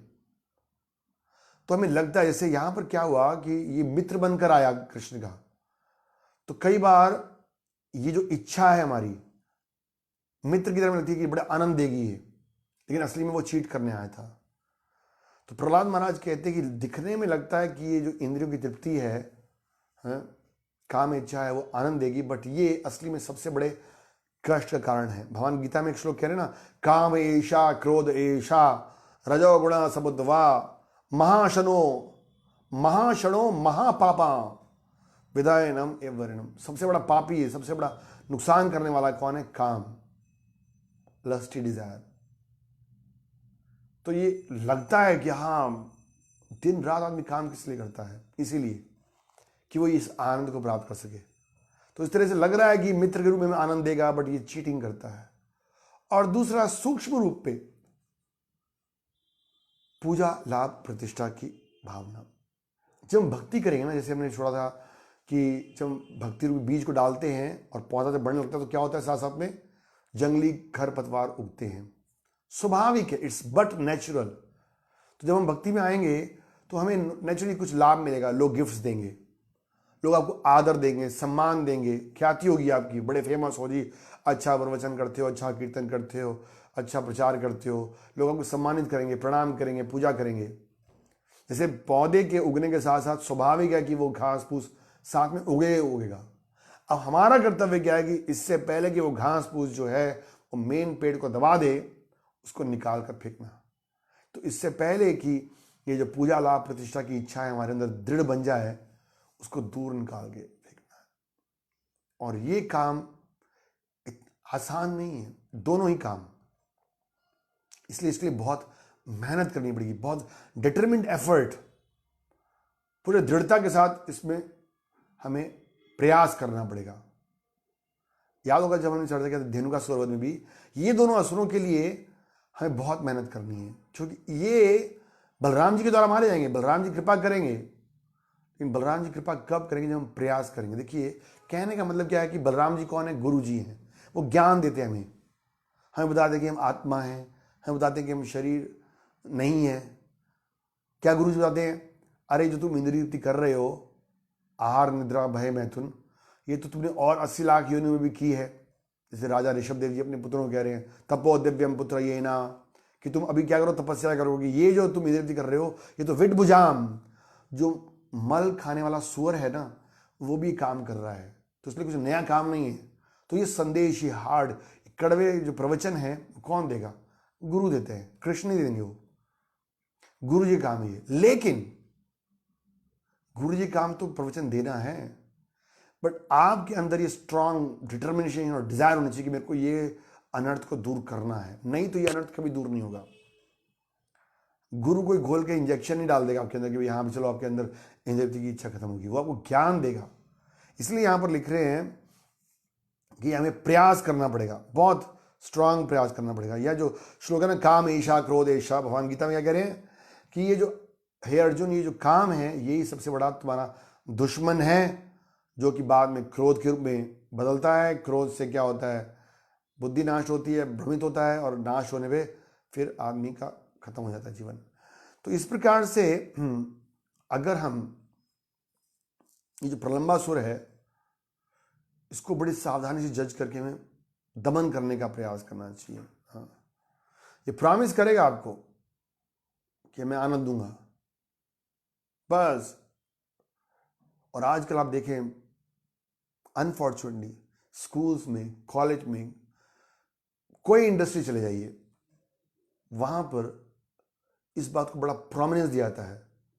ओपन इंटरेक्शन है, को एजुकेशन स्कूल्स में लड़के लड़कियों का मिलना, स्त्री पुरुष का आपस में ओपनली मिलना। तो वो क्या करता है, वो हमारे अंदर जो प्रलंबासुर है उसको जागृत कर रहा है। इसलिए चैतन्य महाप्रभु ने बड़ा सावधान किया है। वो तो यहां तक कहते हैं कि लकड़ी का स्त्री को भी नहीं देखना चाहिए। और यही बात स्त्रियों के संबंध में पुरुषों के लिए जाती है, क्योंकि हमारे अंदर ये इच्छा है ऑलरेडी, इसलिए तुम यहाँ संसार में है। बट ये बहुत बड़ा अनर्थ है। ये इच्छा ऐसी है जो हमें आश्वासन देती है कि बस ये करोगे तो तुम्हें आनंद मिलेगा। लेकिन परमात्मा कहते हैं खुजली है ना, जब खुजली करते हैं तो हमें लगता है कि बस खुजली करके तो आनंद होगा, बट वो कभी आनंद नहीं होता, वो और बढ़ती आती है और बढ़ती आती है। तो यहाँ पर लिख रहे हैं कि इस दोनों अनर्थ को दूर करने के लिए हमें बहुत ज़्यादा मेहनत करनी पड़ेगी। और वो मेहनत क्या है? विनम्रता के साथ हमें कृष्ण भक्ति को पालन करना पड़ेगा। जैसे प्रभु ने 16 माला का जप दिया, 4 नियम का पालन दिया, जब ये करेंगे तो फिर क्या है, धीरे धीरे बलराम जी कृपा से बलराम जी हमारे हृदय में प्रवेश करेंगे, जैसे हमने उस दिन चर्चा किया था, और फिर हमें इस अज्ञान को, इस भ्रम को दूर करेंगे। तो ये दो असुर, धेनुकासुर और प्रलंबासुर को दूर करने के लिए बहुत कड़ी मेहनत की जरूरत है। और कड़ी मेहनत मतलब ये नहीं कि वो कोई कुदाल चलाना है खेत में। एक तो ज्ञान प्राप्त करना है शास्त्रों से। क्या? सिंपल सा ज्ञान कि ये जो आनंद मैं प्रयास कर रहा हूं लेने का, ये केवल शारीरिक स्तर पर है, पर मैं ये शरीर नहीं हूं। तो अगर मुझे वास्तविक आनंद चाहिए तो मुझे आत्मा के स्तर पर काम करना है। और दूसरा ये ज्ञान प्राप्त करना है कि ये जो आनंद है वो अलग अलग योनियों में मैंने कई बार मिला है, मुझे मिलेगा आगे भी। तो इस शरीर में, जैसे भजन गाते हैं ना, मानुष जन्म पाइया, मनुष्य शरीर में आकर इसकी आवश्यकता नहीं है। इसलिए ये 4 आश्रम बनाए गए, ब्रह्मचारी, गृहस्थ, वानप्रस्थ, संन्यास। सबसे पहले ट्रेनिंग दी जाती है कि तपस्या करो। तो गुरु जो है इस बात का संदेश देता है, भगवान की भक्ति का संदेश देता है। तो ये इतने आसान नहीं है इनको दूर करना। तो जब हम विनम्र भाव में रहकर भगवान से प्रार्थना करते हैं, तब बलराम जी की कृपा हमारे हृदय में प्रकट होगी, और फिर धीरे धीरे ये हमारे अनर्थ दूर होंगे। तो क्योंकि ये जो अनर्थों को दूर करने का जो तरीका है वो बड़ा मिस्टीरियस है, गहरा है, बड़ी आसानी से नहीं आएगा। इसलिए हमें बलराम जी की कृपा चाहिए, जो कि गुरु जी के रूप में हमारे हृदय में प्रकट होते हैं। तो दोनों अनर्थों को, सूक्ष्म और स्थूल इंद्रिय हमारे बंधन और कष्टों का एकमात्र कारण है। और केवल अपनी इंद्रियों को कृष्ण की सेवा में लगाकर, जैसे हम बात करते काम, क्रोध, लोभ, मोह, इन सबको कृष्ण की सेवा में लगाएंगे, तब ये प्रलंबासुर का नाश होगा। तो ये दोनों असुर जो हैं, विशेष रूप से बलराम जी ने मारे। प्रलंबासुर का वध कहाँ किया? बंडीर वन में किया है। भगवान ने यहाँ बता देना, बंडीर वन में बड़ा सुंदर जगह है ये। भंडीर वन। भगवान यहाँ पर भोजन करने आते थे अपने भक्तों के साथ, उस पेड़ के नीचे बैठकर। वृतासुर का भी भगवान ने वध यहीं पे किया है। और भगवान कई लीलाएं की यहाँ पर। थोड़ा आगे चलते हैं, हम एक और लीला पढ़ लेंगे। सुखदेव गोस्वामी कहते हैं, जब ग्वाल बाल खेलने में पूरी तरह मग्न हो गए, एक दिन की बात है, तो ऐसे ही खेल रहे थे तो क्या हुआ, उनकी गौएं दूर चली गईं अधिक घास के लोभ में, और कोई उनकी देखभाल करने वाला नहीं था, इसलिए वे घने जंगल में घुस गईं। विशाल जंगल के एक भाग से दूसरे भाग में जाते हुए बकरियां, गौएं अनंत मूंज से आच्छादित क्षेत्र, उस जगह का नाम था मूंज वन, तो वहां पर घुस गईं। और पास के जंगल की अग्नि की गर्मी से उन्हें प्यास लग पड़ी है। गौओं को सामने ना देखकर कृष्ण, राम, उनके ग्वाल मित्रों को सहसा अपनी असावधानी पर पछतावा, अरे हमने कहाँ जाने दिया उनको। उन बालकों ने चारों ओर ढूंढा, किंतु ये पता नहीं लगा पाया कि वे कहाँ चली गई हैं। तब बालकों ने गौओं के खुरों के चिन्हों और उनके खुरों और दांतों में तोड़ी गई घास के तिनकों को देखकर उनके रास्ते का पता लगाया। सारे ग्वाल बाल अत्यधिक चिंतित थे, क्योंकि वे अपनी जीविका का साधन खो चुके थे। मतलब उनके जीवन थी गायें। अंत में ग्वाल बालों को अपनी बहुमूल्य गौएं मुंजावन में मिली, जो अपना रास्ता भटक चली थी। ग्वाल बाल गए थे, कृष्ण बलराम नहीं गए थे साथ में। तब प्यासे और थके मांदे ग्वाल बाल उन गौओं को घर के रास्ते से वापस ले आ रहे थे। भगवान ने उन पशुओं की गरजते बादल की तरह गूंजती वाणी से पुकारा। अपने अपने नामों की ध्वनि सुनकर गौएं अत्यधिक हर्षित हुईं और हुंकार भरकर भगवान को उत्तर देने लगी। तो देखिए, भगवान एक एक गाय को पुकार रहे थे और भगवान का उत्तर दे रही थी वो। लेकिन तभी क्या हुआ, सहसा चारों दिशाओं में महान दावाग्नि प्रकट हो गई दोबारा से। तो एक पहले दावाग्नि प्रकट हुई थी जब वो यमुना के तट पर सो रहे थे। अब उसके बाद प्रलंबासुर का वध किया है भगवान ने। और फिर जब गायें काफी दूर जंगल में मुंजावन में चली गई थी, तो फिर दोबारा से महादावाग्नि, क्योंकि वहां पर बहुत बड़े बड़े बांस के पेड़ थे और गर्मी में एक दूसरे से टकराने के कारण अग्नि लगी। प्रॉपर दावाग्नि के बारे में बड़ा इंपॉर्टेंट बात लिखती है। दावाग्नि की दो क्वालिटीज होती हैं। जंगल की आग कोई लगाने जाता नहीं है, जंगल में आग अपने आप लगती है। इस संसार में कोई कष्ट चाहता नहीं है, लेकिन बिना बुलाए मेहमान की तरह इस संसार में कष्ट हमारे पास आते हैं। तो दो बार दावाग्नि आई है। तो जंगल में आग अपने आप वो लकड़ियों के घसीटने से लगी। और दूसरा क्वालिटी क्या है दावाग्नि की, कि उसको अपने प्रयास से बुझा नहीं सकते हैं। जब जंगल में आग लगती है तो हमारे फायर ब्रिगेड और बाल्टियां और रेत काम नहीं करेगा। तब क्या होगा, बारिश जब होती है तब जंगल की आग दूर होती है। तो इसलिए ये जंगल की जब आग लगी दोबारा, तो सभी प्राणियों को नष्ट करने का संकट उत्पन्न हो गया। सारथी तुल्य बाहु, और उसको सारथी कौन बन गया अग्नि की, वायु। अगर आग लगी और साथ में हवा चल रही हो तो अग्नि और बढ़ती है। तो सारथी तुल्य वायु अग्नि को आगे बढ़ाती जा रही थी और चारों ओर भयानक चिंगारियां निकल रही थी। इस महान अग्नि ने अपनी ज्वालाओं रूपी जीवाओं को समस्त चल और अचल प्राणियों की ओर लपका दिया, सब जगह से घेर लिया। अभी कृष्ण, बलराम और ग्वाल बाल अपनी गौएं लेकर घर लौटने ही वाले थे जब दावाग्नि लगी थी और वे काबू के बाहर हो गई और उसने उन सबों को घेर लिया। जब गौएं और ग्वाल वालों ने चारों ओर से दावाग्नि को अपने ऊपर देखा तो डर गए वो। और फिर क्या हुआ, फिर वो दोबारा से कृष्ण बलराम के लिए निकट गए, रक्षा के लिए कृष्ण और बलराम के निकट गए। जिस तरह मृत्यु भय से विचलित लोग भगवान की शरण में आते हैं। बार बार सुखदेव गोस्वामी एक पर्टिकुलर वर्ड के ऊपर फोर्स कर रहे हैं, जो कि पूरी भागवत का सार है।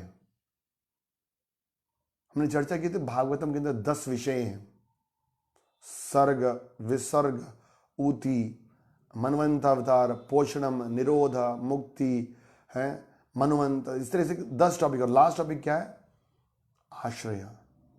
पूरी भागवतम के द्वारा, और खासकर जो 10वां स्कंद है वो ऐसे बताया गया कि ऐसे तो जो तीसरे स्कंद से लेकर 12वें स्कंद जो 10 पोर्शन है ना, वो 10 टॉपिक्स को रिलेट करते हैं।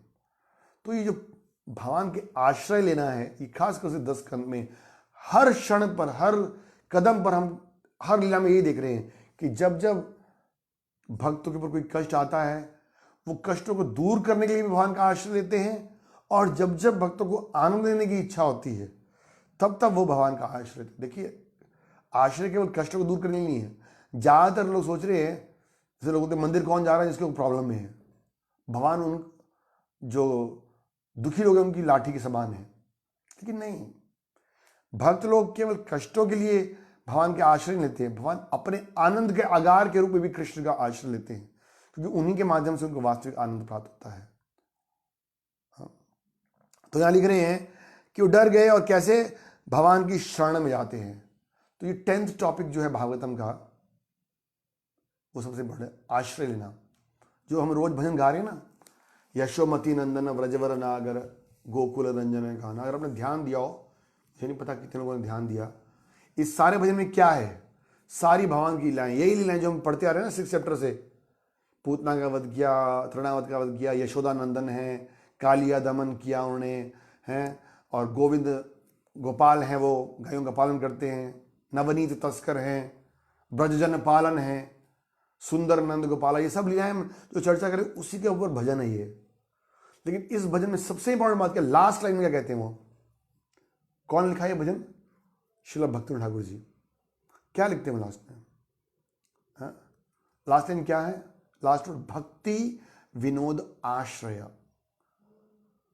यमुना तटचर गोपी वसन हर रास रसी कृपमाया, श्री राधा वल्लभ वृंदावन नटवर भक्ति विनोद आश्रय। यस, तो भक्ति ठाकुर जी एक आचार्य के रूप में सिखा रहे हैं कि हमें किन भगवान का आश्रय लेना है। उन भगवान का आश्रय लेना है जिन्होंने ये सारी लीलाएं की हैं, जो यशोदा के नंदन हैं, गोविंद हैं, माधव हैं, नंद गोपाल हैं, नवनीत तस्कर हैं, कालिया का दमन किया उन्होंने, जिनका जो नाम है वो अमल है, हरि नाम, मल को दूर करने वाला है, जिनकी लीलाएं क्या हैं? नवीन हैं, नई नई हैं। हमने सुना था, ये सब चीज़ें हम सुनते आ रहे हैं, लेकिन इसका पर्पस क्या है? स्टोरीज नहीं केवल, इन स्टोरीज का एक मेन उद्देश्य है कि हम कृष्ण के आश्रय को स्वीकार करें, कृष्ण के शरणागत हो।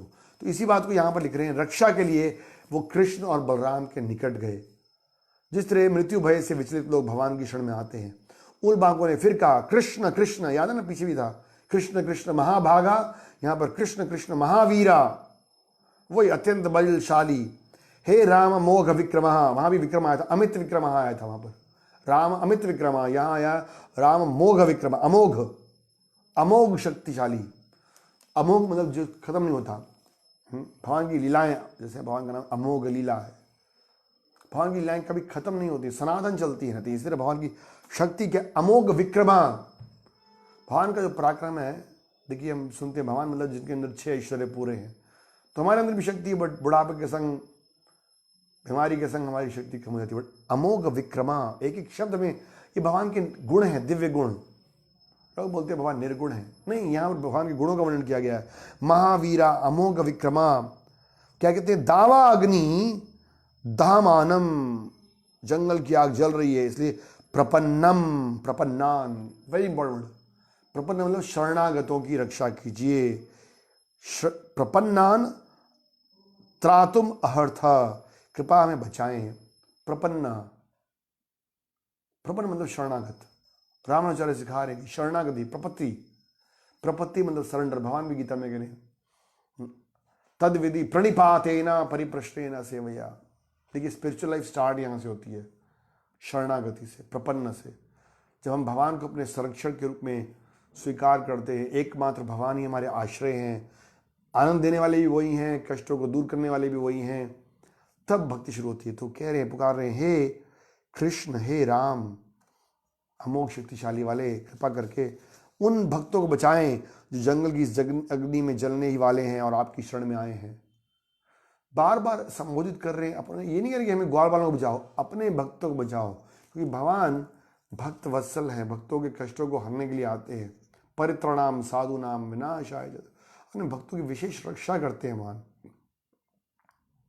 आगे कहते हैं, कृष्ण निसंदेह आपके अपने मित्रों को तब तो कष्ट नहीं होना चाहिए। कह रहे हैं, अरे आपके भक्त कैसे नष्ट हो सकते हैं? हे समस्त वस्तुओं की प्रकृति को जानने वाले, हमने आपको अपना स्वामी मान रखा है और हम आपके शरणागत हैं। जस्ट ऐसे तो कृष्ण को सब कुछ पता है, बट लीला वर्धन करने के लिए उनको लग रहा है अरे पता नहीं कृष्ण कहीं भूल तो नहीं गए हैं क्या। कह रहे अरे हम आन हैं, आपको स्वाभिमान रखा है, हम आपके शरणागत हैं। शुकदेव गोस्वामी कहते हैं अपने मित्रों के ऐसे दयानीय वचन सुनकर, देखिए शुकदेव गोस्वामी पूरा टोटल नरेशन कर रहे हैं, जैसे संजय नरेशन कर रहा था ना पूरी गीता का, जो भगवान कृष्ण और अर्जुन में संवाद चल रहा था महाभारत के, वैसे शुकदेव गोस्वामी वृंदावन में क्या एक एक वर्ड चल रहा है, कैसे वो प्रार्थना कर रहे हैं, कैसे वो उनकी बात सुन रहे हैं, पूरा रिलेट कर रहे हैं।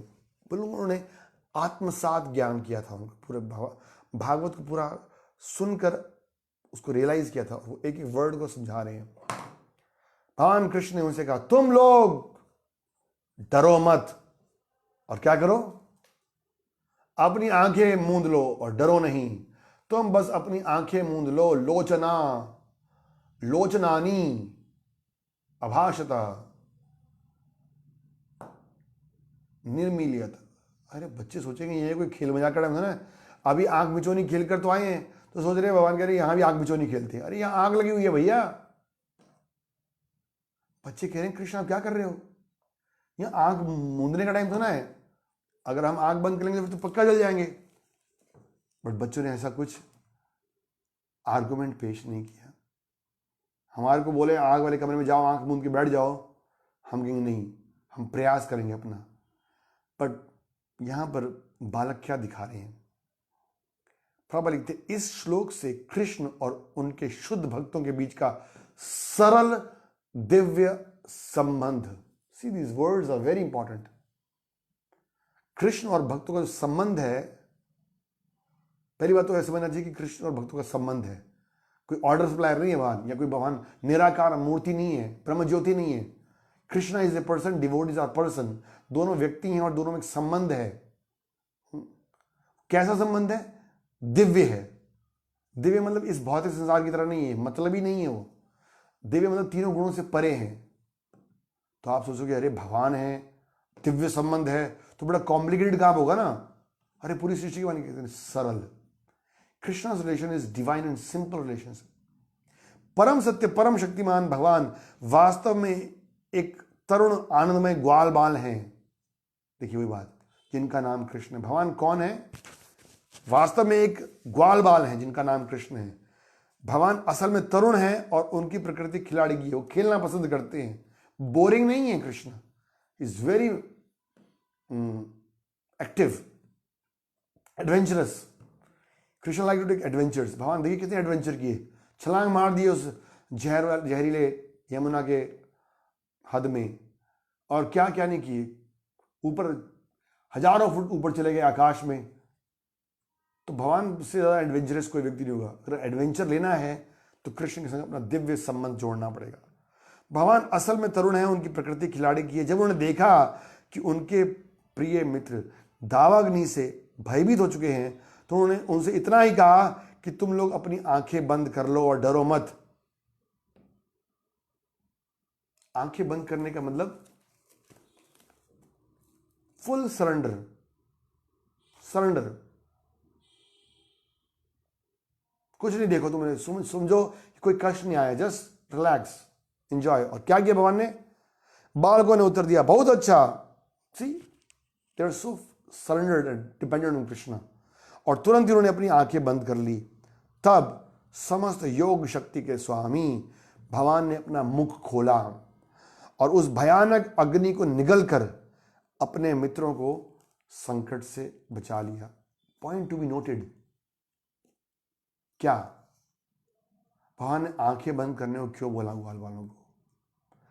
क्योंकि भगवान नहीं चाहते थे कि ये मेरे ग्वाल बाल हैं, ये मेरे ज्यादा ऐश्वर्य को देखें।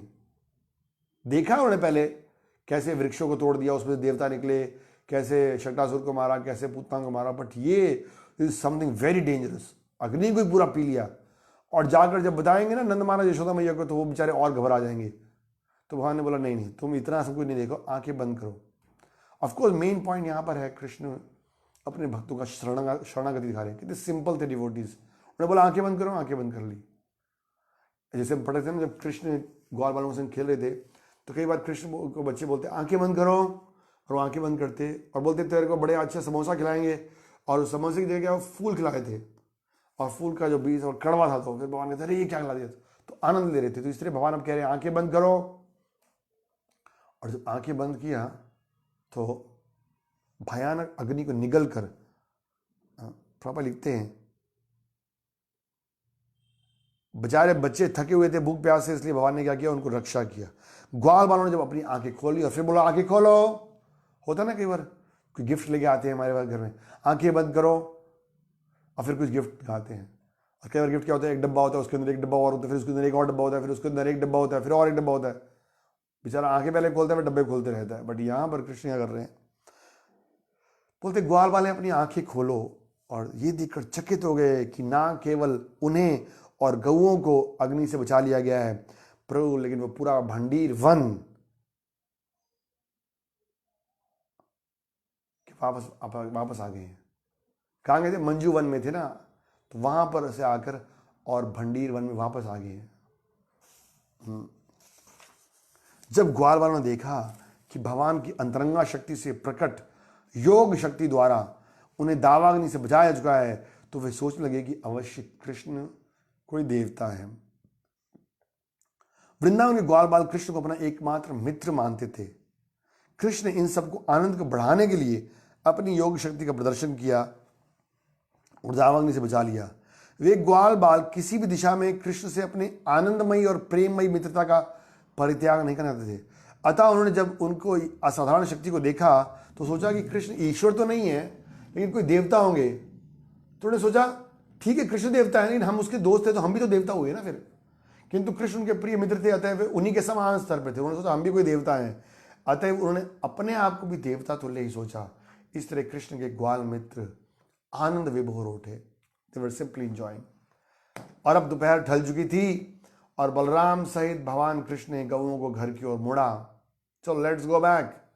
अपनी वंशी को एक विशिष्ट ढंग से बजाते हुए कृष्ण अपने ग्वाल मित्रों के साथ वापस, तो भगवान का रोज का लीला था ये, वृंदावन में जाना, गऊओं को चराना, कुछ ना कुछ एक आधे असुर को मारना, सुंदर श्रृंगार करते भक्त लोग उनका, खेलते आनंद लेते हैं, और हर जगह क्या होता, ग्वाल बाल उनके यश का गान करते रहते, ऑलवेज चैंटिंग। जैसे हमने देखा था जब दही मंथन करी थी तो यशोदा मैया भी उनका गुणगान कर रही हैं, गोपियां भी उनका गुणगान कर रही हैं, ग्वाल बाल भी उनका गुणगान कर रहे हैं।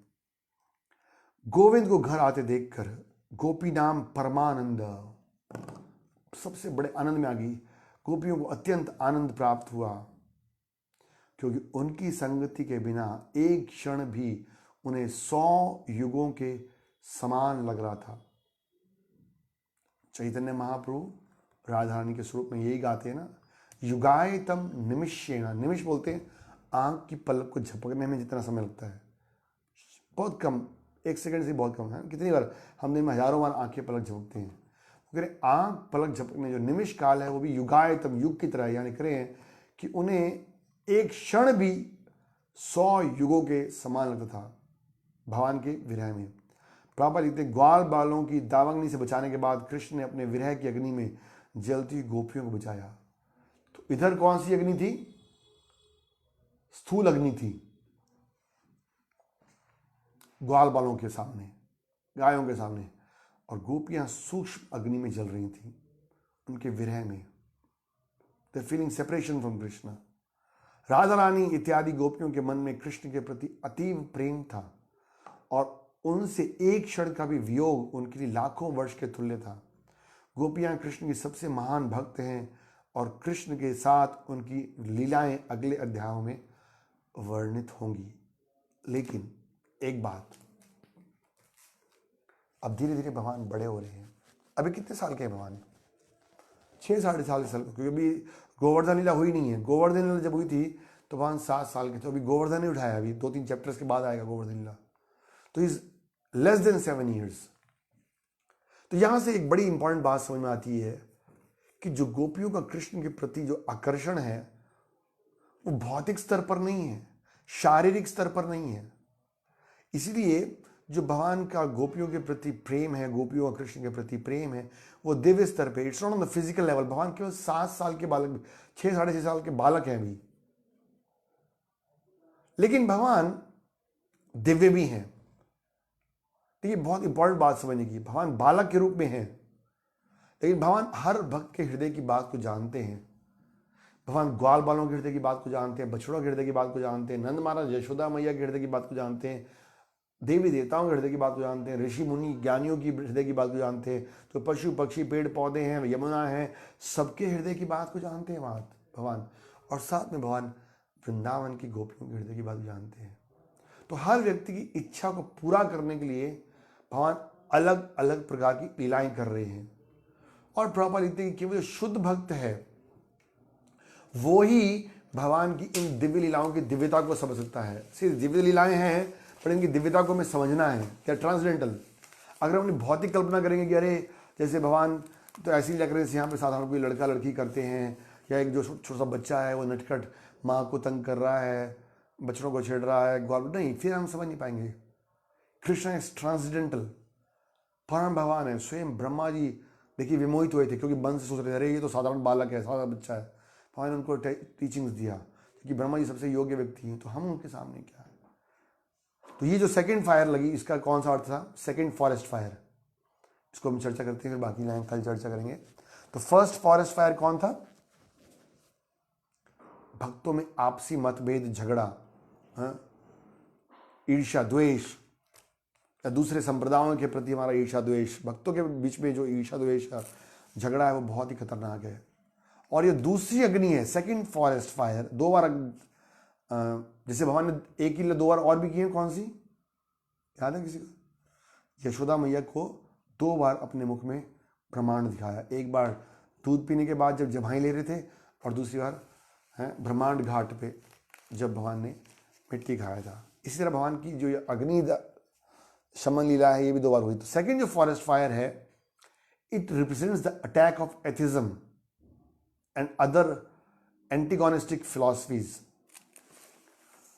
जब हम कृष्ण भक्ति में आते हैं तो कभी कभी जो नास्तिक लोग हैं, या जो दूसरी सिद्धांत के लोग हैं, कृष्ण ब्रह्म ज्योति हैं, सब भगवान बन सकते हैं, ये जो भगवान की भक्ति के विरुद्ध हैं, वो लोग हमें क्या करते हैं? तंग करने का प्रयास करते हैं। तो ये जो दूसरी अग्नि है वो क्या कर रही है? यहाँ लिख रहे हैं कि ये जो नास्तिक लोगों का प्रभाव भक्ति के प्राण में पड़ता है, या फिर जो हम भक्ति कर रहे हैं उसमें कोई इंटरफियर करता है, नहीं ऐसे करना चाहिए, या उसको अपोज करते हैं, नहीं। आप देखो कई बार भक्तों से हम सुनते हैं, नहीं माला भी जब करने की क्या जरूरत है, ये तिलक लगाने की जरूरत क्या है, गीता पढ़ने की जरूरत क्या है, मन में भगवान को मानो। जो भक्ति के विधि विधानों के अपोजिट जो फिलॉसफीज प्रेजेंट करते हैं, उनको रिप्रेजेंट करती है, उनकी भक्ति को जला के खत्म करना आती है ये अग्नि के रूप में। तो भगवान स्वयं इस अग्नि को, इस अज्ञान को दूर करते हैं। भगवान हृदय में भक्ति उत्पन्न कर रहे हैं, और ऊपर से दूसरे जो असुर हैं वो क्या है? उस भक्ति को नष्ट करने आते हैं। तो कुछ भक्त कहते हैं कि सनातन गोस्वामी कह रहे हैं कि जो ये दूसरी जंगल की आग थी वो प्रलंबासुर का कोई दोस्त था।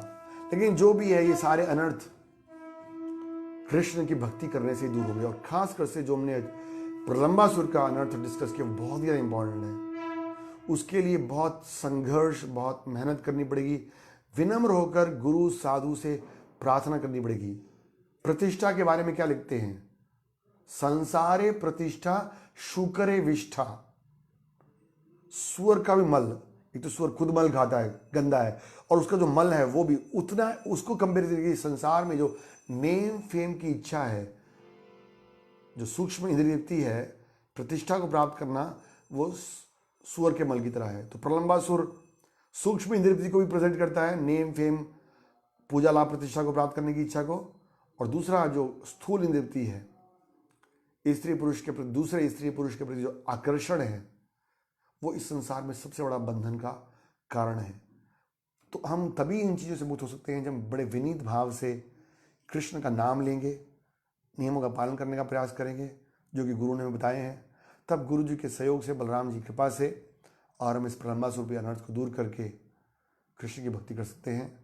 और जो पहली वाली अग्नि थी वही बहुत इंपॉर्टेंट है कि भक्तों में कभी भी अगर कोई डिफरेंस ऑफ ओपिनियन है भी, तब भी हमें ये समझते हुए कि भक्त लोग सब भगवान के सेवक हैं, भगवान की सेवा कर रहे हैं, और भगवान तभी प्रसन्न होंगे जब सबको एक साथ सेवा करते हुए देखेंगे। तो हमें भक्तों के संग कभी भी कोई प्रकार का मतभेद नहीं करना चाहिए, मनभेद नहीं करना चाहिए।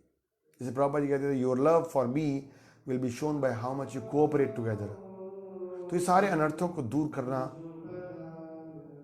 हमें प्रयास करना है, और तभी हम कृष्ण भक्ति में कुछ आनंद लेंगे। नहीं तो ये चैंटिंग, रीडिंग, हियरिंग, दर्शन सब बोरिंग नहीं। आधे घंटे में कहेंगे तो बस बहुत हो गया, थक जाते हैं हम इससे। कब इसमें आनंद मिलेगा? जब हमारे अनर्थ दूंगे, अनर्थ निवृत्ति। तो ये असुरों को जो लीलाएं हम पढ़ रहे हैं, ये बड़े ध्यान से समझनी है हमें, और प्रयास करना है, बड़े विनम्र भाव से कृष्ण से प्रार्थना करनी है, गुरु से प्रार्थना करनी है, बलराम जी से प्रार्थना करनी है कि हमारे कष्ट दूर हों। तो आगे हम कल और सुनेंगे वृंदावन की लीलाओं को। हरे कृष्णा। कृष्ण बलराम की जाय, वृंदावन धाम की जाय, श्रील प्रभुपाद की जाय।